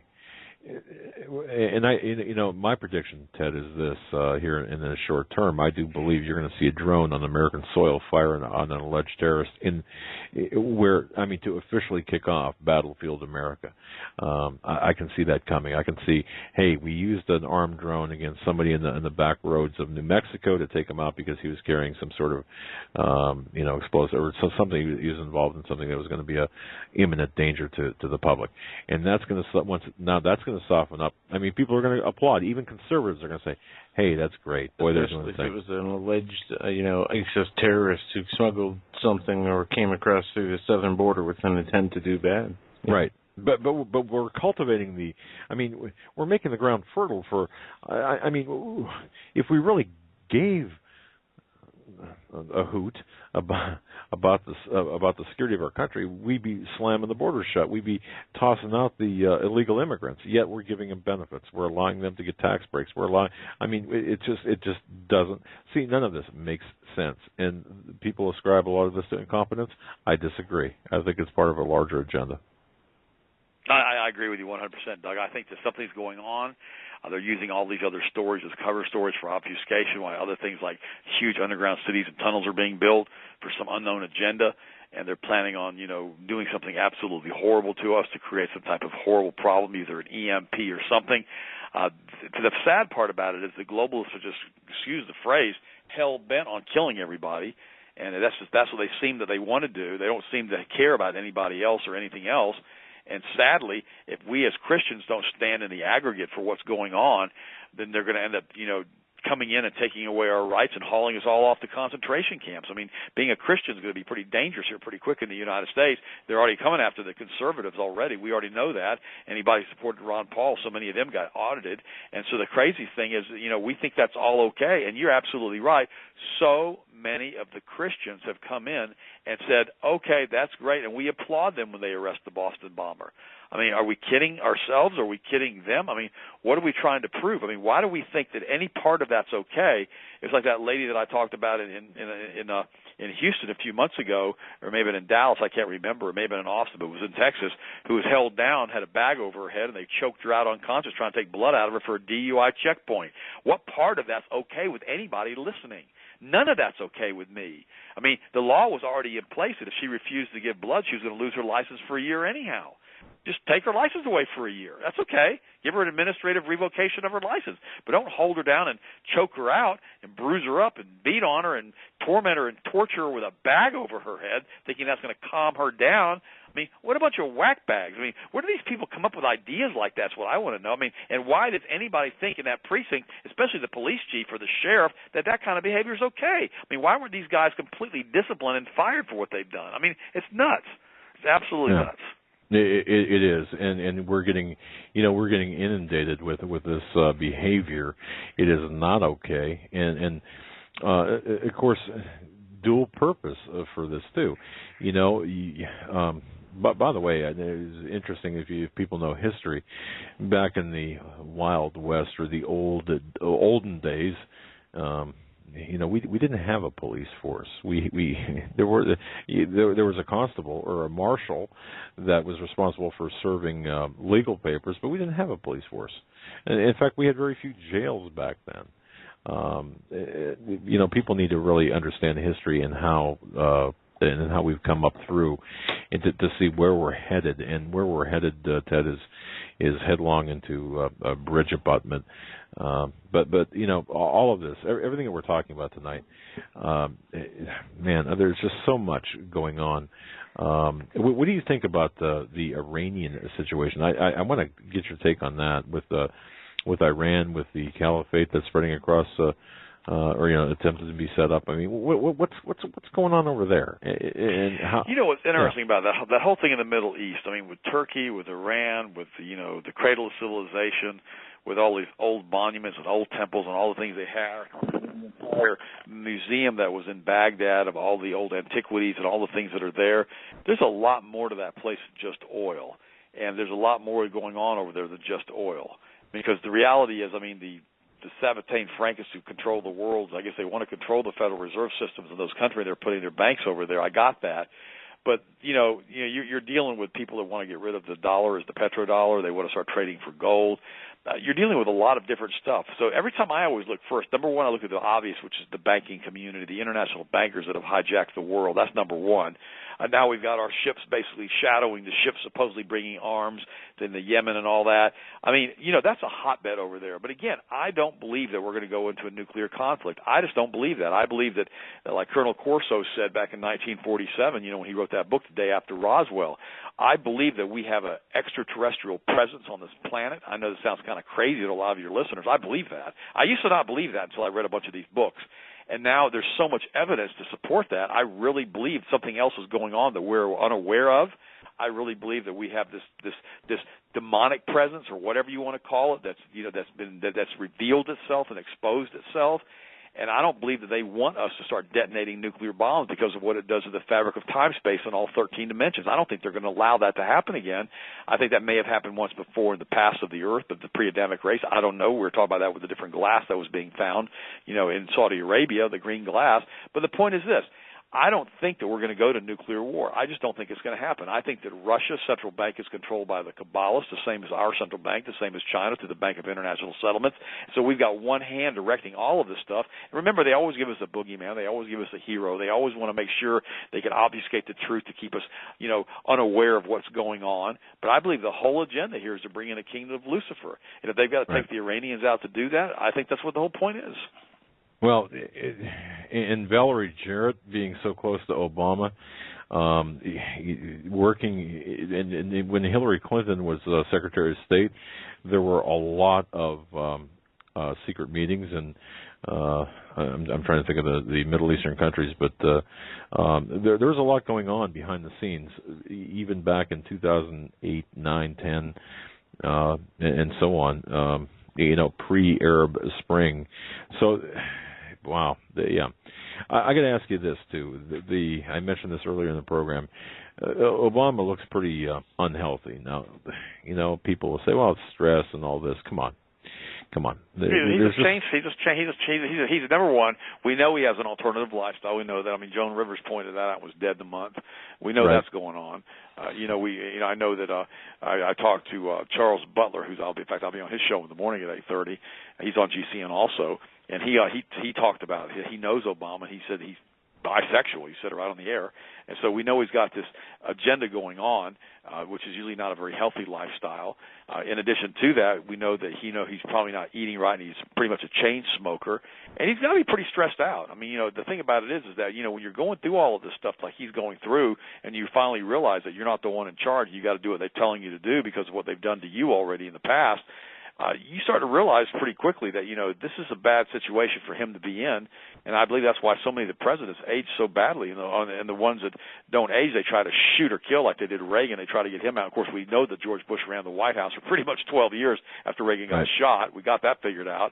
I mean, the head of the CIA got to run the White House. And in addition to that, we know that they took Kennedy out because he passed Executive Order 11110. In addition to that, he wanted to get rid of the CIA and he wanted to get rid of the mob. I mean, he basically did everything he wanted. He was going to do everything he wanted to do, and then Bobby was going to pick up the torch from when Kennedy had gotten killed. So then they killed Bobby. And I mean, so again, if you read that, if you watch that video, it's 3.5 hours long. It's a phenomenal video from JFK to 9/11. It's a rich man's trick. It's free on the internet. It's YouTube. And it'll go into detail on all of that different stuff and what happened with the Kennedys, what happened with the Bushes. They talk about the Bush crime cabal. They talk about Prescott Bush and how he was a collaborator with the Nazis. I mean, all of this stuff. I mean, the thing about it is that nobody wants to talk about this stuff. Your audience knows what's going on because they're awake. They've got great guests on your show all the time, like Steve Quayle and Paul McGuire and and Dizdar and all these other guys. So they're always talking about all of this stuff. But the reality is, I mean, if we don't tell the people the truth of what's going on, shame on us. We've got to be the ones out there. We have to be on the wall making the clarion call for the masses to awaken. And then may God have mercy on us for being on the wall, and may He have mercy on the innocents who aren't on the wall with us but are listening, trying to do things, or those who are completely unaware of what's going on that are about to be overtaken by this new world order. I mean, the innocents are the ones that I feel sorry for. I mean, we're the ones that are trying to warn them all, and the problem is we're trying to get so many people to wake up at the same time that we're getting that tipping point. We're allowing that to happen, like Dave Hodges calls it. He calls it a tipping point. He says once 10% of the population wakes up, they've got to do another false flag. They have to do something big, like 9/11, like Ruby Ridge, like Oklahoma City, Ruby Ridge and Waco and all those things. They pretty much started making everybody wake up as the deteriorating that was taking over to the country, and all of a sudden we have Oklahoma City false flag. Then we have 9/11 false flag. And I'm not saying that our federal government did this false flag with 9/11 or with Oklahoma City. I'm saying that rogue elements of the government probably were involved in it. I'm saying that. I'm not saying that we, the people in the Congress and the Senate, did this because I don't believe they did. No, and that we have to make that distinction because it's very simple, very easy for us to overstate our case. In other words, to make claims that are not factually accurate when we don't need to. In other words, we have to recognize that there is a criminal cabal within our government, within the MI6, within the MI5, within the Mossad, all the Western intelligence agencies. And this is the core group. And failure, and I think, painting the federal government with a broad brush, okay? I mean, there's plenty of incompetence, plenty. I mean, but we have to identify who the enemies the enemies are and what their agenda is. And I think failure to do so will, it's, and you know what else, too, and I know we only have a few minutes left here of the show. I can't believe it's gone so fast, but no, I lost where I was going with that thought, except to say that, you mentioned being watchmen, and what you're hearing tonight, what you've heard tonight, what you're hearing tonight, it's some of this, or most of this you might have already known. But until we get well versed, and I think that's the important part, Ted, we have to be able to hold our own in an intellectual discussion with people who are opposed or reluctant to understand what's really going on. And how do we do that? We do it through muscle memory retention, using our brain cells. In other words, being able to be fluent, talk fluent, debate intellectually, and to help by going over this information over and over again, or hearing new information, or hashing it out like we are. That's going to help us bring others along to the party, shall we say. And I think that's so important to do. Well, no, you're exactly right, because if we don't do that in the aggregate, if we don't do that as a Christian organization, and the thing about it is, it doesn't even matter if you're Christian at this point. I mean, we all need to be Americans, And I know that's going to sound odd to everybody, but I mean, I really believe that. I mean, I'll be honest with you. I'd rather have a patriot at my side who's not a Christian than a Christian who wants to say, well, Romans 13 says that we got to obey the law of the land. I mean, I'd rather have somebody who says, well, no, I don't think I really want to go down the road of tyranny. I think I want to try something else. That's how I look at all of this stuff. And if we don't do that, it's just, we've got to have all of us sticking together in the aggregate. We really, really do. And if we don't, we're going to be in a situation where we're going to find ourselves, living where we don't want to live, doing what we don't want to do, and having this nightmare of a time. I mean, it's going to be awful. It's going to be awful, awful, awful. And let me read you this real quick. I wrote this letter to Alexander Bruce this morning, and she has a website called Forbidden Knowledge TV. She's got some phenomenal stuff on there, by the way. And we were talking about her website, what's going on, and how Google has completely attacked her because she was telling the truth. And I wrote this little excerpt to her. I said, we were talking about what's going on globally, and I said the closure of the Walmarts is probably being done for a military supply hub and processing of the dissident center if it goes hot. And I said, Alexander, you and I both have been trying for years to figure this mess out. It must be our Mensa relation, LOL. Something is horribly wrong, whether it's a financial collapse, a new world order, Luciferians, aliens, fallen angels, the book of Revelation being opened, Planet X, who knows, something bad this way cometh. This will be a planetary event. May God have mercy on those of us on the wall who have sounded a clarion call for the masses to awake. And may the Most High have mercy on the innocents. I appreciate your friendship. I'll let you know how the Hagmann Show goes. I think martial law would be in place before whatever's going to happen happens. There's a reason the Catholic Church has the telescope they named Lucifer. There's something going on, Doug. There's something going on, Joe, and we need to realize that we are the ones on the wall. We are the ones that are sounding the call. We are the watchmen, like your bumper sticker says on the back of my car. We are the watchmen that are standing out there doing this and trying our best to wake up the masses, not because we have all the answers, but that we know something's coming. The alarms are going off. Something's coming. Steve Quayle has told us something is coming. Paul McGuire's told you. I have. You have. Dizdar has. And if we say that we weren't aware of something was wrong, when this thing hits, we're fooling ourselves and we're fooling the people that have listened to us. Amen, brother. And with that watchman job comes a responsibility, and that responsibility is pretty heavy because the Bible does say that if you fail to warn in your capacity as a watchman, you will be punished. I mean, the blood is on your hands, and that's right. We take that responsibility extremely seriously, and that's something that I hope everyone understands. We do our best to make sense out of what's going on. And I'll tell you something, Ted. We don't have all the answers. We don't. A lot of this we're feeling around in the dark. But one thing about it, you might be feeling an elephant and thinking it's something else, a tree trunk. An elephant's and a leg and think it's a tree trunk.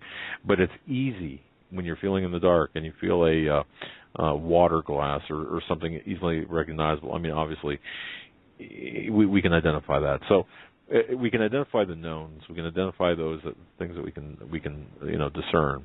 And I think that the rest will have to use reasonable analyses to put together, connect the dots. And I think that right now, yeah, you're right.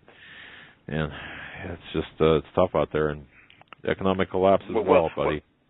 Well, what I'm going to do is I'm going to run over to the Walmart in Brandon tomorrow. It's about 35 miles from here. I'm going to drive over there. I'm going to snoop around the parking lot. Okay. Okay. I'm taking you think I'm joking, but I'm not. Well, of course, I'm not joking because I'll do it. And yeah, I'm going to snoop around the parking lot. I'm going to take video of the thing. If I see anything weird happening over there, I'm going to send it to you, and you can post it on your website because I'm actually, 35 miles away from one of the major Walmart closings. I'm going to drive around the parking lot, see if there's anything going on over there as far as plumbing repair, and see what's happening because I know there's no underground tunnel system unless they went underneath the Florida aquifer. I have no idea how they would even do that. So it's one of those deals. I don't know what's going on over there, but tomorrow I'm going to go take a look and see. And there may not be going anything on. They may have the windows blacked out and whatever. I'm going to go knock on the door and say, hey, you guys open? See what's going on.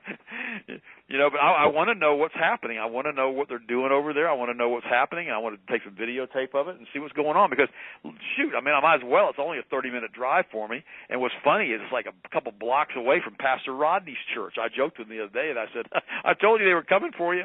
And, because he's been preaching this truth on national TV for the last 10 years of what's going on with the government and everything else, and he hasn't tried to pull any punches. He's told people the truth because he's also a watchman, and he's telling the truth. That's why he's having that convention up there in Washington, D.C. I think it's July the 4th it's going to start, and I'm going to be there, and because I'm going to be in the trenches. I'm going to be in there talking to the congressmen, because I've never done that before, Doug. I've never actually gone and spoken to my representatives in Washington, D.C. I haven't done that.